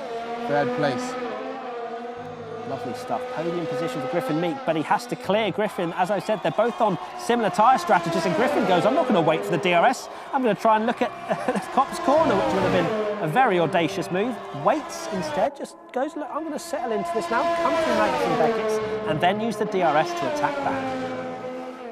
Exciting stuff. I mean, if this was a real Silverstone race, I think we'd be quite pleased with the outcome, because there's been some nice overtaking maneuvers there. We've had a clear winner. Let's face it, Manuel is dominating the field. He's leading Bettiatti by 4.6 seconds. Around the final corner, in fact, to secure his second win in a row. And, well, is he already on that plane? Well, when we're allowed to go on planes, is he going to be on that plane? I'm sure Manuel is looking at that top prize, all expenses paid trip to E3. Here's Benson just ahead of Bolt for P6. Is Bolt going to look up the inside? He is indeed. They're going to be side by side into the penultimate corner. A little bit of wheel banging. Who's that coming through as well? That's Benson getting involved. And oh, it's so close over the line. But there's Benson from Bolt, and then Milo, in fact, was the last car getting involved there. And here's Supercar Blondie about to make it 1-1 in the series. Oh. Looks like we are now even between Alex and Craig. Could easily go the wrong way. Let's wait until she finishes. Well, we shouldn't put it past her. As long as there's a bit of a race to go, this could all go horribly wrong. But the concentration, look at her face. The concentration level that she's exhibited throughout the course of this race, I've got to say, we've got to give her some credit for this. It's over now. She's going to realise very shortly that it's over. She doesn't have to race anymore. It takes over. The game takes over. But that was a bit of fun, and the two celebrity guests, Craig David, Supercar Blondie, doing pretty damn well. I think a little ripple might be in order, because they both survived without being disqualified. So that was a better race. Congratulations to the rest of the field as well. You were all very, very consistent. You're doing amazingly well, battling hard to secure those prizes. I love how it's like, yeah, just all of you, you're doing great. I can't, there's 18 of you, come on, or 17. And to everybody whose name I butchered earlier, I can only apologise. But yeah, you're doing better than I possibly could, believe me. Whew, good stuff, exciting. It's a good watch. It is. Look, I mean, what else is there really to do at the moment? Not much. But no, it's brilliant action. And as I say, I'm a big fanboy of Craig David. If you're just tuning in, I'm sure you knew already because we've been talking about it a lot. But it's great to see two personalities from completely different worlds come together on this and race against these 17 drivers that probably really appreciate it as well. The fact that they're at home, their own setup, and they're getting to race Craig David and Supercar Blondie. I mean, put that on the CV. I know. Speaking of which, I think we can now go live to the McLaren Technology Centre to have a word with... Let's start with you, Craig David. What happened out there? He's vibing. Are you happy? You know what? Firstly, I mean, look, we didn't come through, but I got to learn the track a lot better. The spin out, the start wasn't great. Matt, loads of respect for you too, man. Like, do you know what I mean? Like, I know you've been saying some very kind things in the studio, but lots of love, man. You're wicked at what you do. Like, when you're playing the game, you're just like, you have kudos to you. So, yeah, I'm learning the game. 1-1 at the moment between me and Supercar Blondie. Well, look, Craig, so, if all goes down to Monza. If you want to look back at the race, turn one, you're still leading. Yeah. That's better than Australia, and I'm sure you can take that. Just clip that little bit of highlight up, get rid of the rest of the race. But generally speaking, both of you much more consistent and slowly getting there, I'd say. Yeah, it feels like you almost want to run a few laps prior to actually going onto the circuit, which is obviously not the way it is. Like you prep beforehand. I thought I had. I was braking super hard in turns that just needed to kind of coast through them, and then I was sort of setting myself up for failure. But kudos to Alex as well. Alex is amazing, right? You know, she's flying around that circuit. I ended up last, but I feel like I'm learning the game every time I play this. You know what I mean? Do you feel you do feel like you're improving somewhat because your performance in Albert Park was mixed? Let's put it that way. There was a lot of spinning. Is that you being nice? Yeah, I'm trying to be as nice as I can. But there was a bit of spinning. I know it's a different type of circuit in Silverstone. But are you getting a feel for the game now? Are you starting to enjoy it a bit more? What's happening? Yeah, totally. I mean, the game is great. I mean, just looking at the setup and how it works. I wanted to go back to be on manual. I really didn't want to go to automatic stuff. I'd like to learn my way through the game. And you're playing people who are really good at this. Everyone when you're seeing the pack, all the guys who tuned in and have got the chance to play, you guys, you're wicked. The girls and guys who are playing, respect to you, because I'm learning. I'm like, wow, I've got a long way to go, but you know what I mean? In the fire, you know what I mean? I'm in the fire and I learn quickly.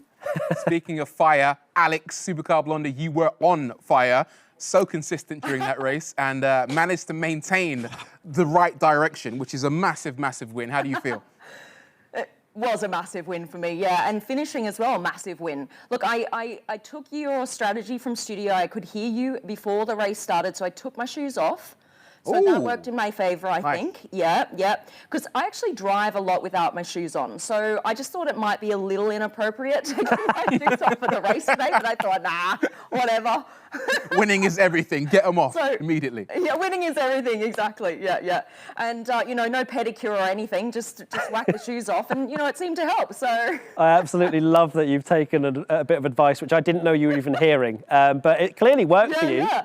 It clearly worked. I mean, you were particularly consistent, the right way facing, which is also great. Right. But to be fair, you said that you'd never driven this circuit. I feel like you may be telling a few porkies. Do you know, I think it was like beginner's luck. You know when you've just never done anything before in your life and you end up winning? I mean, not that I won. I came second to last, which for me is kind of a victory. So, you know, as long as I beat Craig, I'm good, you know. These other guys are incredible. You know, you see them lap you and then within a split second, you've already lost them again around the next corner. It's incredible. So shout out to you guys. You're doing amazing. Yeah, they're doing tremendously well. I feel like, you know, you were supposed to win Melbourne based on your previous performance during the camp. And, you know, despite all odds, you've managed to emerge with some sort of victory over Craig David around Silverstone. But it all comes down to Monza. How are you going to maintain that edge? Well, I've learnt from my first two races, so I'm going to continue with the shoes off strategy. I also took my glasses off for that race, and that seemed to work as well. So not I don't seeing. know what's going on with that. Not seeing kind of works for me. Driving on instinct is better than being able to see what's going on. I love that approach. I hope you don't do that in real life. Please no. Well, no, I don't, but maybe I should. I think I need a different prescription. I think I need to go back and just say these glasses aren't working for me. So I'm going to ditch them as well. No shoes, no glasses. And I've got an energy drink here next to me, so that's good. And my strategy really is to not spin out in the first 10 seconds, because that's where I always go wrong. You've got all of these incredible drivers right next to you, and they just take off, and everyone hits you from every angle, and that's it. And then I spin out, and I lose so many seconds. So that's my strategy, not to spin out. Let's hope. All right. Well, good luck for the next race. I think maybe let's give Matt. Can you give Craig any words of advice, any words of wisdom to take into the next race? Well, Alex took her shoes off. So, Craig, if you fancy taking your shoes off, mate, it gives you so much more feel on the brake and the accelerator. But apart from that, I think lap one, that's the only thing for you, but for both of you, is lap one. Just make sure that you don't get kind of barged out of the way. Get your elbows out. Send them into the wall rather than you. Just go on. Love that. He's such a nice guy. He's like, yeah, maybe I'll do that. No. I didn't know it was on me. I was just catching it late. I was just taking it in. You're in Monza, Craig. You're in Monza. I went into Monza mode. I went to like, it's all a bizarre. Like, He's falling asleep. He's falling asleep from the pasta earlier. It's fine. If Craig doesn't win now, it's because he wasn't listening to me. It's fine. All right, congratulations, guys. You're doing fantastically. It's now 1-1. I think we should take a look at the classifications to see exactly who finished where. I think that it's worth a recap because... Well, it's done for Manuel, isn't it, really? It's pretty much, well, 2 P1s is a fantastic job. He just needs to make sure he doesn't get stuck into the mess of lap 1, which he hasn't done in the first 2, but it can easily happen. It's a bit of luck. It's not all just skill, avoiding other people crashing and spinning, but Manuel starting towards the front will help that. But there are some other great drivers, Bettiatti, Griffin, they had a great battle, didn't they, for the final podium position. And then, you've got a few others that are maybe struggling a bit more, but I'm sure they're all enjoying just being here, right? Well, yeah, they're having a good time. They've all won a steering wheel and pedals. It's not the worst thing, is it? Absolutely. The top 3 are still in with a shot of winning that console of their choice. Let's now take a look at the overall leaderboard, see where we stand. Oh, I mean, that's... Well, I mean, I'm not going to say anything because I know I'll somehow manage to jinx Manuel, but a 21-point lead means that he'll need to finish probably around 8th to secure the all expenses trip to E3. So I think you've just jinxed him. I think that's exactly what you've done. So all Griffin, Meek, Bettiatti and Benson have to do is win and hope Manuel somehow finishes outside the points. But hey, anything can happen in Grand Prix racing. Is there a way of pushing him off the track? Could they gang up together, maybe take? Because that's what they have to do. I feel that's how I feel. Are you trying to say, I mean, elbows is fine, but I think if Manuel was sent into a barrier somewhere because someone sent another message to someone else, there might be a few words exchanged. All right. Well, before we head over and have a look at Monza, let's have a look at the highlights from Silverstone. The start was eventful. They both got away really well. Oh, Craig David leading into turn 1. It was a great start from Craig, to be honest. Cleared Manuel, but then unfortunately just getting used to the game in terms of how much momentum you can take, a bit of expression there as well. Not happy at all. Not happy with one of the drivers, not sure who that was, but there is Craig just running a little bit wide. At that point, was leading ahead of Supercar Blondie, but then a few mistakes, this one in particular. Straight over instead of making the corner. Well, you told me he had racing line on, and then unfortunately went a little bit too far left and onto the grass, and then look at the concentration from Supercar Blondie. Loving the camera angle there. Craig just... Look, you can see racing line is on. Yeah. So, I mean... Look, I was trying to give him some kind of excuse here, Rory. but it's still great to see. And here is Alex, lap 7 of 13, midway through. And yeah... Got a rotation there. A lot of... I mean, you don't see that in real-life Formula 1. 3 times round on the steering wheel is not what you usually see. 180 degrees is usually the maximum amount. And this was a great battle between Benson and Bolt for P6 and potentially still in the mix for a console if they finish in the top 3. And again, Griffin, Meek and Griffin. You couldn't have chosen their names, could you, for production purposes. And here's Manuel over the line to the win. Weaving for the victory. Absolutely tremendous race. I think everybody is settling in very, very nicely as we come out of the second race in the 3-part series now. And now we head into Monza, yet another track that my friend has never ever been to that I have. Cool, thanks. Anything else? Never been to the Boone, Matt? Okay, cool. But yeah, the Temple of Speed is going to be brilliant to watch. It's going to be one of those things where you can really get opportunities to overtake. I think this is the easiest one to settle yourself into. You've got a few chicanes, and this is the track guide right now. So this first corner is going to be very difficult for the drivers on lap 1. I know I said to both Craig and Alex to take it easy, but it's going to be so difficult to keep out of the trouble in turns 1 and 2. You've got a few more chicanes. You've got Lesmo 1 and 2, which is fast right-handers.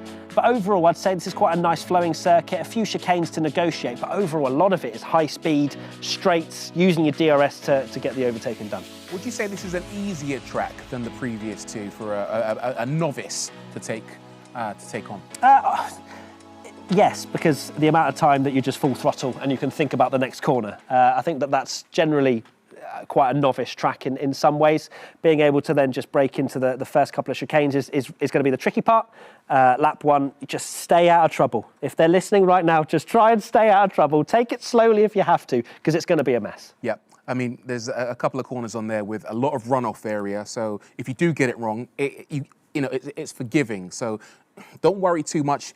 if you get into trouble, but just kind of rein it in a little bit. Don't overdrive it, because when you push too hard, that's where things start to go wrong, and that's where your opponent may get an edge on you. But yeah, let's join it. Oh, here we go. Now. The final race of the series. 5 lights and away we go. And Craig David gets a monumental start from second on the grid. And they're side by side. No, in fact, actually a bit slower now is Craig David. Not sure what's happened to his speed. Supercar Blondie leads the race into turn 1. Can she make the turn? Continues. Well, actually decides, you know what, the first chicane doesn't really exist, but continues to lead Supercar Blondie from Manuel and Sachendra in 3. There's big contact in the back there as one of the cars going spearing into the wall, but Supercar Blondie continues to lead. Can we just revel in the moment right now, because Supercar Blondie is maintaining the lead. We're now halfway through the first lap. She's just run wide and she's lost the lead, but for a moment, she was top of the field. Yeah, Manuel getting a little bit stuck into this as Supercar Blondie goes wide, and big collision there and into the wall. Craig David still running in P6, running beautifully well through his middle sector as we come down towards the final few corners and then heading down to Parabolica. Here is Craig, he's running in P6 and loving life. Look at the concentration on it in his eyes. Meanwhile, Alex. Oh, it's very wide into Ascari. Oh my God, he's come out on top.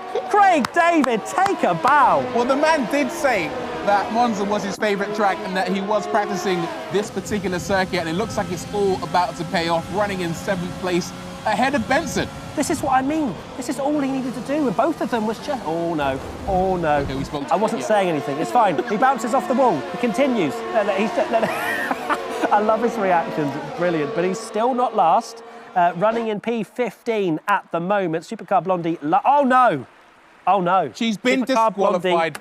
I mean, she has form, let's face it. I mean, I take it. What's happened? Has she gone the wrong way around the Surely circuit? not. Again? She's thrown it all away on lap 2. I'm shocked. I'm not shocked, because she's done it before. No, but it was such a consistent performance around Silverstone. Come to Monza, Craig David vibing in P12. Vibing heavily. I believe. Supercar Blondie disqualified. I believe that there's a slight risk that Alex might have put her glasses back on, and that's been her undoing. Terribly disappointing performance so far from Alex, but as you say, Craig David is... Ferrari in the wall. Craig up to 11th now. Still in the mix. Just on the outskirts of the points is Craig. Right on the back of Milo. And to be fair, it was quite funny. I was just looking at Craig David's reactions there when he was braking. He does exactly what I do, which is the braking face, where your face just scrunches up and does some weird looks. And I think a lot of racers and sim racers do that. But it's just funny to see our 2 celebrity guests potentially doing that as well. Here's Craig defending from Barbara Skarg, ... We don't know the full name, but up to 11th.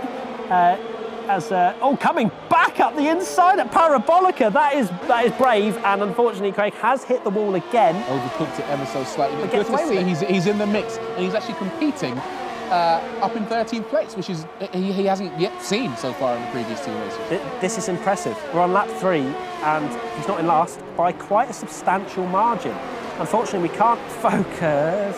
Okay, that I don't think... That's technically illegal. Yeah, that's a 5-second time penalty for Craig, unfortunately, and also maybe some choice words coming from Barbara Skarg, because that has ruined, unfortunately, that man's race. Yeah. I think I need to run Craig through the different colours of the racing lines. So green is accelerate, yellow is start to brake, and red is definitely please brake. And I feel like somewhere in the red, Craig still hasn't braked. Can you clarify which colour in that code is crash into the nearest rival? I'm not sure. It might just be on his version of the game. Okay, I'm not sure. But either way, Craig David's still not in last.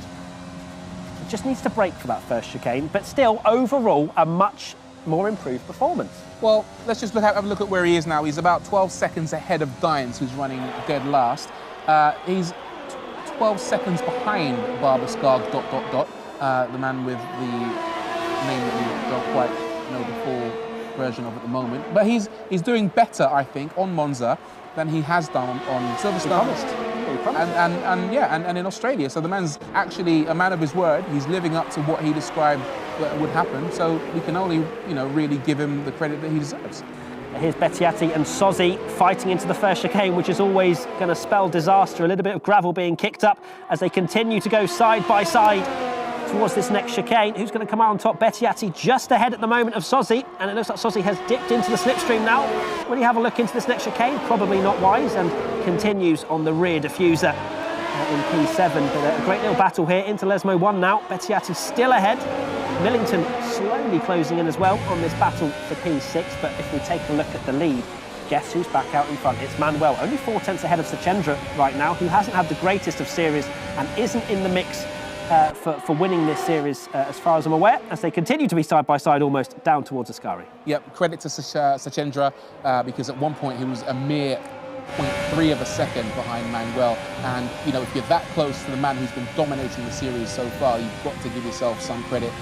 So he's actually still within DRS mode. DRS is very powerful on Monza, so I think that he's still in with quite a good shot if you can maintain concentration. He's actually closing in now, 0.3 seconds behind Manuel. Yeah, with DRS that could be an opportunity.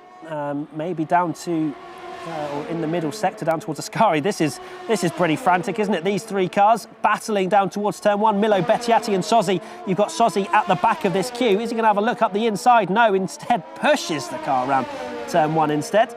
And we've actually got penalties for P4, P5 and P6. So this battle could easily be for the outskirts of the podium. Let's have a look back at the back of the grid now. Craig David, still not last by any stretch of the imagination. He's still ahead of Leron Demise, I believe is how you say your name, sir. Apologies again if I'm not pronouncing it right. Leron yeah, it's very difficult to say straight off the tongue, isn't it? But that battle's about to happen, I think, as he is closing in on Craig David. 2.5 seconds back now. You can see this is the battle we all want to see, isn't it? For P17. Can Craig keep it on the... No, he can't keep it on the black stuff for the first couple of corners. But hey, didn't get a penalty, isn't disqualified. Supercar Blondie is just going to be watching and admiring. Alex is out of the race. The battle between these two was always about who was going to come last or second to last. So I now want to see Craig David hang on to second to last position. Dear. So if he can maintain that gap ahead of P18, I'm not going to try and say your name again because it's really no offense, then I will call that a monumental win for Craig David, not coming last, regardless of wherever Supercar Blondie is placed. Yeah, unfortunately, I think, oh no, that's going to be in the wall for Craig David, and that's going to allow P18, as we're going to call him, to go past. And unfortunately for Craig, he also has quite a few penalties in his pocket as well. So unfortunately, it looks like Craig will be finishing the last of the runners. Here's a battle for P4 between Dua and Ismailoglu. I'm very... that flies out of your mouth. When I try to say it, it just does not come out. But either way, Dua is still ahead in P4. And they're quite a while behind the front three. Sechendra still within hanging in there, isn't he? Really, really doing well. I mean, if you can get anywhere near Manuel, then you've got to give yourself a pat on the back. But he is less than a second behind Manuel at the moment.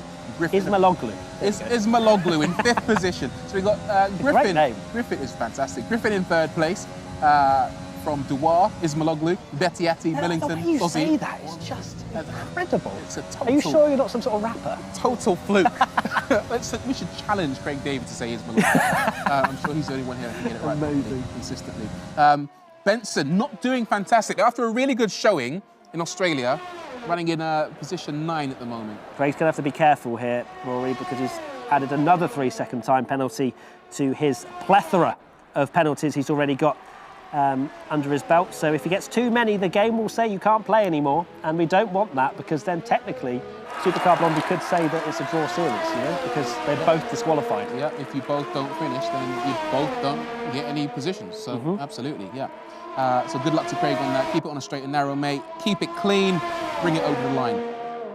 Ismailoglu now still in the slipstream of Duar into this second chicane. There's going to be nothing doing into here because it's very much single file as we come into this middle sector of the lap. Oh, big mistake there. Oh, very slidey indeed, and a bit of contact there from Ismailoglu. And Duar's now gone wide up the inside at Lesmo 1. There's contact between the two of them, and Duar somehow still ahead after that contact. Amazing stuff between these two. Really, really competitive. They might not be in with a shout of winning the overall 3-race series, but they're all giving it their all. Fantastic stuff. The elbows are definitely out, up the inside into Ascari. That'll be a great move. And it is indeed up to P4 goes Ismailoglu. and ahead of Duar. Now Duar has to stay within the DRS if he possibly can, within that 1 second window. You can see it on your screens. It's now 0.7 of a second. He doesn't want it to go to a second. As here comes into the pits, we got Manuel and Sachendra. Contact. That was very naughty from Sachendra, because that could have easily allowed Manuel to break the pit lane speed limiter and cause a fiery accident. Yeah, well, and also the fact that he would have got a penalty. We've got no damage, so fortunately there won't be any fiery accidents. No damage on this particular race. And Sachendra's actually got out ahead of Manuel. So somehow, with that little bump into the rear diffuser coming into the pit, Sachendra now leads this race from Manuel. That won't change the final standings for this series, because Manuel really needs to not finish in the points for the other drivers to have a chance. Craig David now. Oh, he's been disqualified! Yep, the corner cutting, disqualified from You're the session. joking! Amazing, amazing stuff. The one thing we told them not to do! Repeatedly cutting the corners led to a final penalty, which means Craig David has been disqualified. Supercar Blondie has been disqualified, and that leaves them with 1 victory apiece. I don't know how we're going to measure this. I think there's going to be a lot of discussion, especially from Supercar Blondie's side, of saying, look, well, we're both disqualified. It technically does say Craig David P18, but neither of them are classified because they have both been kicked from the session. And, well, that's official now, that every single one of these 17 drivers have beat back their up heroes. at the front, Manuel's just retaken the lead from Sachendra. He has. Excellent racing between those two. We thought that he might be on to lose that winning streak, but no, he's just reclaimed the lead. He wants to win it. He wants to get the clean sweep. But this time, Sachendra will have the DRS as we come on to the pit straight in a 1 moment's time. Round Parabolica we come, and a little bit wide from Sachendra. That might actually help him. I don't know if he's got a better exit off that corner. Very quickly. Let's get the DRS open and see. He should clear by turn 1, and he takes the lead again. Manuel will dip into the slipstream, but without DRS, no chance. Also appears to have a low signal next to his name there. Maybe that's what's causing the problem. His ping is not what it used to be, and now he's in 2nd place. A bit of contact, actually, in that first chicane, and Sachendra now has an opportunity to extend that lead. Here's Millington on Bettiatti. That's very rude indeed. Duar's watching this unfold behind as well, and Millington, after a bit of a controversial contact and one of the signs being broken as well, is up to P5, and, well, I'm sure that Bettiatti might have a few words to say about that move. Absolutely. It looks as if Griffin might now be closing ever so slightly on Manuel as well. So yeah, maybe losing the lead is causing him to lose his cool. But having said that, he's also closing on Sachendra as well. So this race is far from finished as we now tick into almost on lap 10 of 13. So if you're just joining us, unfortunately, Craig David and Supercar Blondie are both out of the race. We saw it coming, didn't we, Rory? We saw, well, especially with Craig and unfortunately racking up the penalties. Yep. If you get too many of them, well, that's it, and you are out of the session. So unfortunate stuff, but he was disqualified later than Supercar Blondie, so therefore, I assume in his eyes, he has won the series. Well, it might come down to laps completed. I mean, maybe that's a fair way of assessing their performance, choosing the least worst person. Here comes Manuel for the lead again. Sachendra goes defensive. They're going to go side by side into turn 1. Oh, Sachendra gets a penalty, a 3-second time penalty for cutting that first corner, and that is going to gift Manuel the victory if he just sits there and relaxes now. Yeah, amazing stuff. I think Sachendra maybe got a little bit ahead of himself right there. He thought that he might be in with a shot of victory, maybe overcooked it, didn't want to relinquish the lead on that corner, ended up cutting the corner, and now he's going to pay the price. So unless Manuel makes a mistake, then yeah, that's an easy victory. Indeed it is. So Manuel will know about that as well.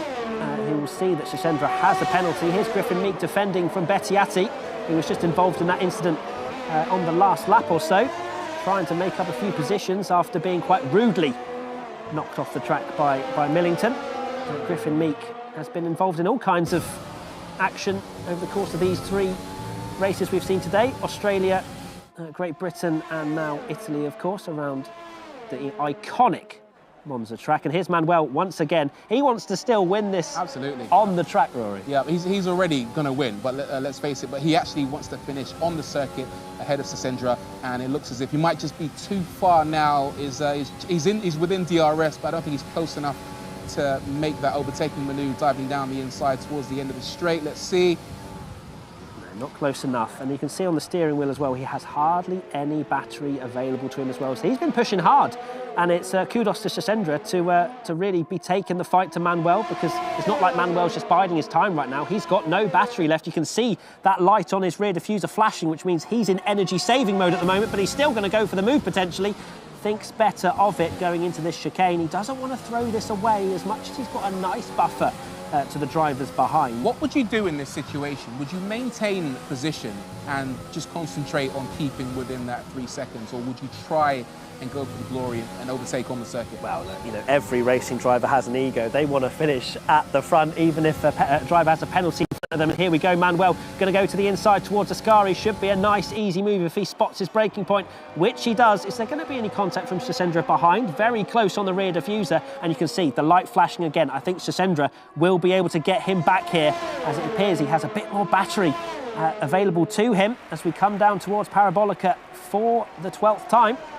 What an exciting battle for first place. It's kind of academic because we know that Sesendra has that penalty. I almost wish that he hadn't, you know, made that move to cut the corner, because awesome. this would be an incredible finish now. Lap 12 of 13. Let's see who crosses that line first towards the end of the race. Starting lap 12 now, actually. So here we go. Sesendra still leading going into the first chicane. Manuel just slowly, surely, just the question that you asked, Rory, about what would I do in this situation. If I'm Manuel and I've tied up the series, I'd go for a move, because you want to win every single race and have it on your record, but do it sensibly. Yeah. Use the DRS to your advantage. There's so many great overtaking opportunities around this circuit. There's so many DRS zones, one of which is going to come after these two Lesmos, these two 90-degree right-handers, who then have DRS for the second time in this lap. It's worth pointing out as well that Griffin is a mere 2.2 seconds behind Manuel. So if the two leaders now, Sesendra and Manuel, do tangle with each other a little bit too much, that might present an opening for Griffin to maybe snatch the victory at the last second. That would definitely secure him a console at the very least. Manuel gets very wide on the exit of Ascari there, but gets away with it, 4/10 behind, and is closing, as we see a lapped marker there of Cooper Grove. Fortunately for the leaders, the car ghosts, so there's not really any trouble with lapping. But Manuel now, he's still saving battery. You can see that red light still flashing, which means he's turned his engine down, his energy recovery system down, and so has Sesendra. So they're both saving on this final lap to really go on the attack, or the defence, I guess, if you're Sesendra, for this final half of the lap. I don't think Manuel will try and make a move just yet. Speaking of moves, Griffin Meek and we've got Dewar as well, going side by side down towards turn 1. Amazing stuff. I mean, it's such a shame that this has happened, that we've lost Supercar Blondie, we've lost Craig David, both been disqualified, but the level, a bit of a contact there, the level of driving between the rest of the field, all our 18 competitors has been, well, frankly, it's been off the charts, really. It's been really spectacular to watch, some great racing. It's been much less chaos than I expected, which is brilliant to see. Massive compliment. Yeah, I was expecting a lot.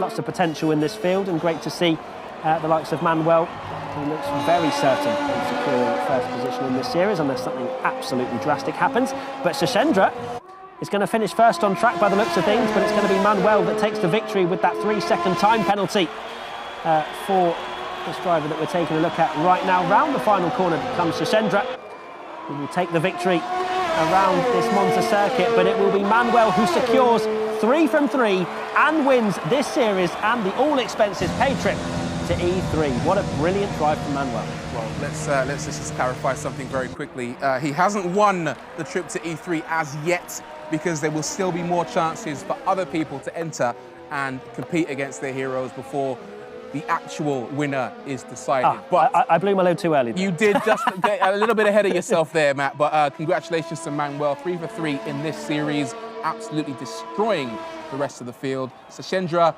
with a bit of a moral victory, perhaps, by competing so close up at the top of the field there. Griffin in 3rd place, Milo, Griffin Meek, Ismailoglu, Sozi, Bettiati, Benson, Bates, Dewar, Bolt, Barber Skog, something, Dines, Laronimede, Cooper Groves. The first time a commentator's ever said something at the end of someone's name. I do apologise, but fantastic race. We can take a breath now. We can. Well, yeah, and I can stop announcing prizes that haven't been run yet. Do we have a chat with? Let's talk to Alex. No, let's go to Craig first. Actually, let's talk to Craig. Craig, Yes, sir. you were doing so well. You were doing so well, mate. You know, Alex was at the back of the field. She was out of contention. What happened? Do you know what? I mean, I was listening to Matt what he said about like muscle in, and I've really muscled in. I was seeing like 6-7 for a moment. I was like, oh my God, we're in the mix here. Like, and then again, a couple of stupid errors, like going around the tight corners, cutting the corners, got the penalties, and then obviously got disqualified. But I did notice I got disqualified at 18. See, there it is. Not 19. Yeah. So. See, we're having a bit of a debate on how to call this because technically you beat Alex around Australia and Alex beat you around Britain, but then you both got disqualified in Italy. So technically it's 1-1, but you're claiming a victory, I take it. I mean, you have to take it. You got. I mean, just looking at the stats, yeah. I'm just looking at the. I'm seeing that I was qualified for one. The second one went a bit pear-shaped, and then boom, I'm looking at 18, 19 in the disqualification ranking. So I would say that it's a 2-1 if you're just going by stats. I knew it. I knew that you'd come in with that, Craig, which is fair enough. You know, competitive. You want to win, and to be fair, I'd be doing exactly the same in your situation. You mentioned getting your elbows out in that race, which we fully applauded. The fact that you were running in 6th at one point after 3 laps. Would you say that you kind of just enjoyed the whole experience, especially when you were in the mix? You know, after not having these lap 1 shenanigans, you were certainly in the mix until a couple of errors. Yeah, Matt, I love it, man. Like it's when you're in the pack and you're in with everyone, and like it gets real competitive. You start to feel the game. You actually feel like you're playing the game with everyone that's there. So I can imagine it must have been amazing for the rest of the guys who are really getting competitive against each other. But when it gets lonesome when you're by yourself, and you're just like, oh my God, how are we here again? But I can only but improve from here. But for any gamer out there who's ready to play this game, man, you're gonna have some fun. It's such a good game, especially if you take all the assists off and like really start to learn it. And when you master it, wow, you're gonna have some fun. So, Craig, you're claiming the victory over Alex. Let's cast your mind back to boot camp and masterclass when when you walked into the building at the McLaren Technology Centre. Maybe people didn't give you the credit you deserved, give you any hope of maybe being victorious in this series. You won the BATAC, but you didn't perform to your best during the actual practice sessions. Did you think that you might emerge victorious against Supercar Blondie? Was there any doubt in your head that you'd perform this well? I mean, I always say practice makes progress. That's not necessarily perfection. So I was just progressing, man. I was like, that was boot camp. That's what it's for, Don't get too hyped to boot camp. And then when it comes to race day, okay, we went up with the main, but just between me and Alex, it was very competitive, and it was kind of nice to come out on top in that way. But I guess for both of us, we have some practicing to do, because those getting disqualified and trying to see who won out of who got disqualified first is not the one. That's not the move. You mentioned, Craig, that Monza was the one that you'd choose to certainly vibe with and get a good result. What was it about Monza that clearly just clicked with you, apart from obviously when you got disqualified, but we won't talk about that part. But the actual pace was decent. What was it about it? Do you know what I love is that there's super tight corners that you have to slow down. I was getting the tips and the advice of get down into second gear to get around those corners, really slow down. So in those corners, a lot of confusion, a lot of crashes are going to happen. There's a lot of mess that can happen there.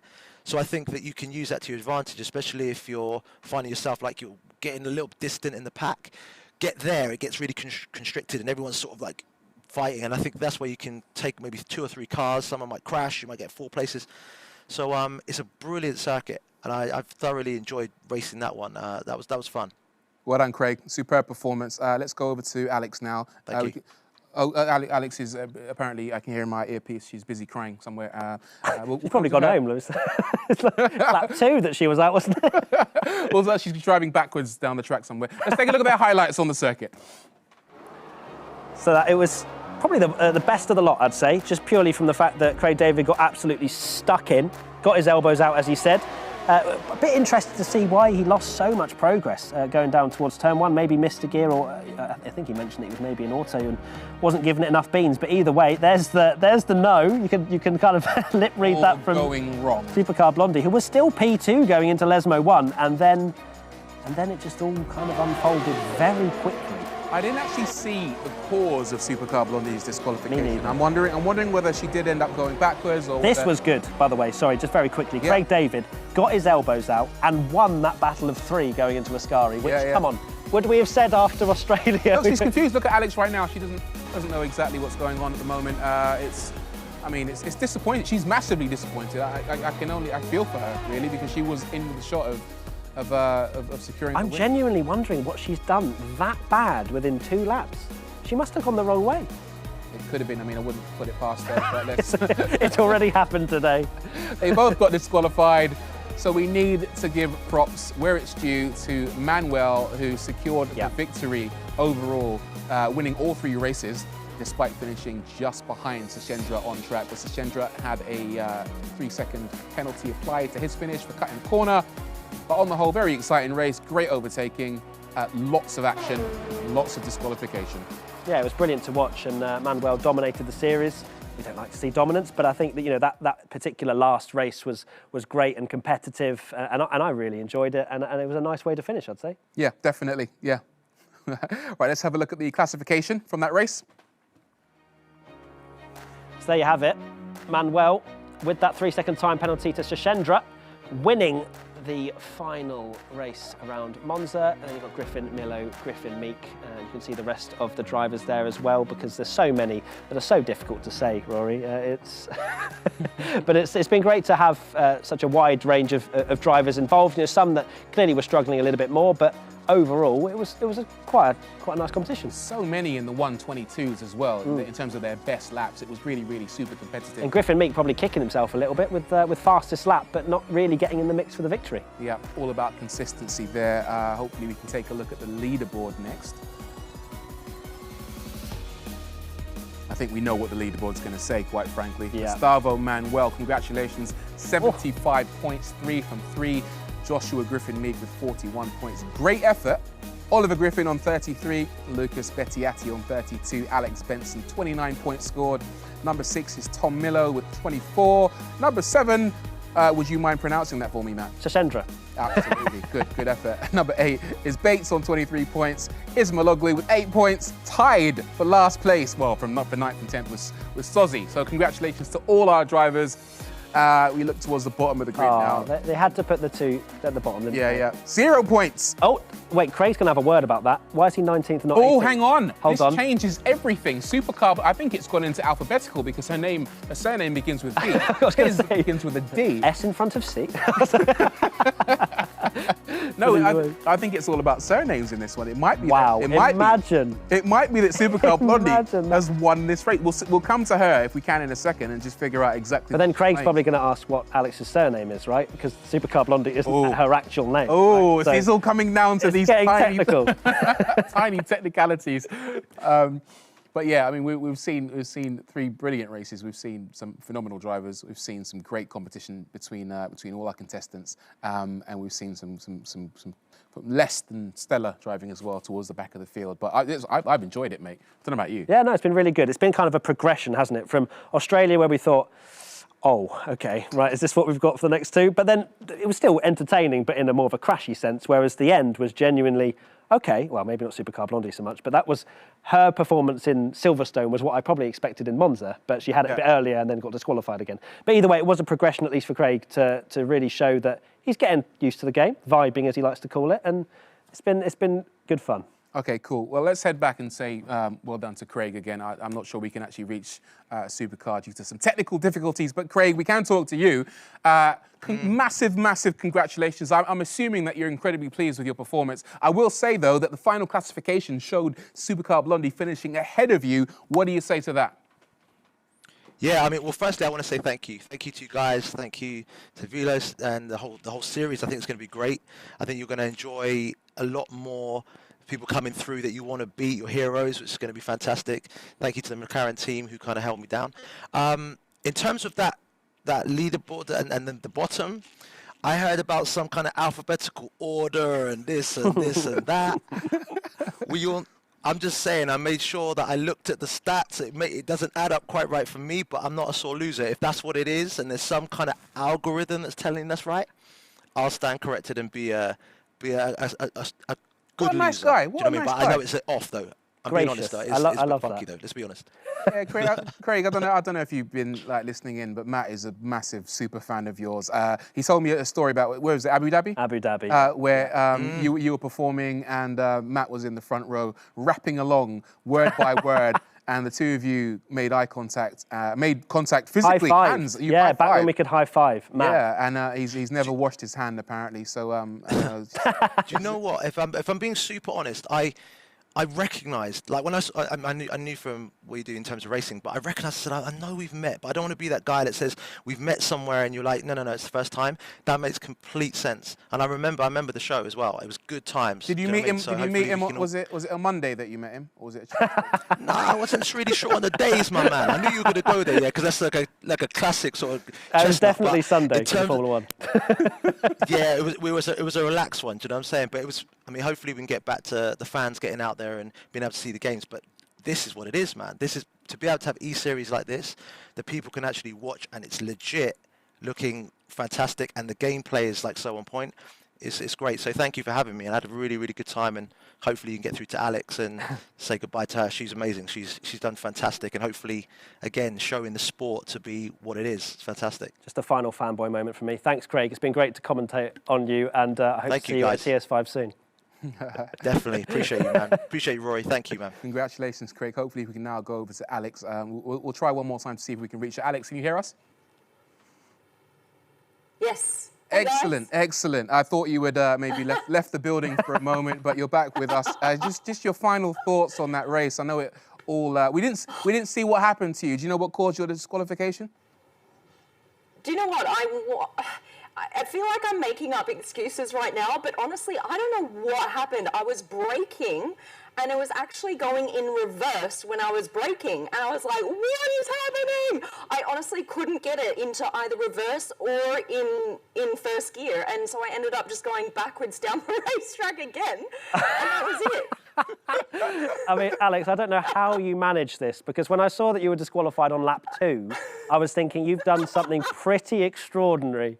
But it was such a shame because you had such a great performance at Silverstone, and you were looking like you were. Well, obviously you had a pretty good first couple of corners, and then all of a sudden you're apparently in reverse. Yeah. I don't know what happened. Honestly, I feel like Craig got into my settings and just mucked around with a couple of settings there. I'm just going to go with that because I cannot imagine what else was happening there.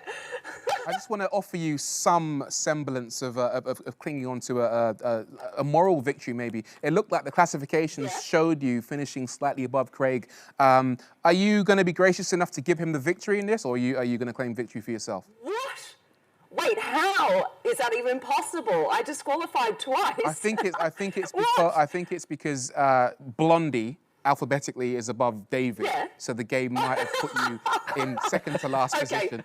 Yeah, that's probably it. Yeah.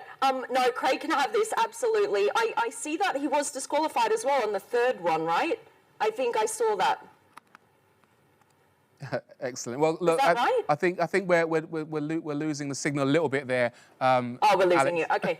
But no, thank you so much for joining us. Your performance was incredible, I think is the word that I would use to describe it. But you've entertained us nonetheless. And also to Craig David, thank you so much for joining us. Man, it's been... Thank you guys so much for having me. No, but our pleasure. Thanks for joining us. I think it's been such a tremendous series so far. I think we've learned a lot. Great drivers took part, lots of action. And quite frankly, there's still more time. You guys, if you still want to join the action and be in with a shot of winning great prizes, then you can do that. Make sure you head over to VELO E-Series, head over to the website, check exactly what the terms and conditions are for entering, because there will be another chance for you to beat your heroes and compete for great prizes. Matt, thank you so much for joining us. I hope you enjoyed it. No, I loved it. It was awesome. You know, commentating on these guys is awesome, and I hope everybody watching really enjoyed it as well.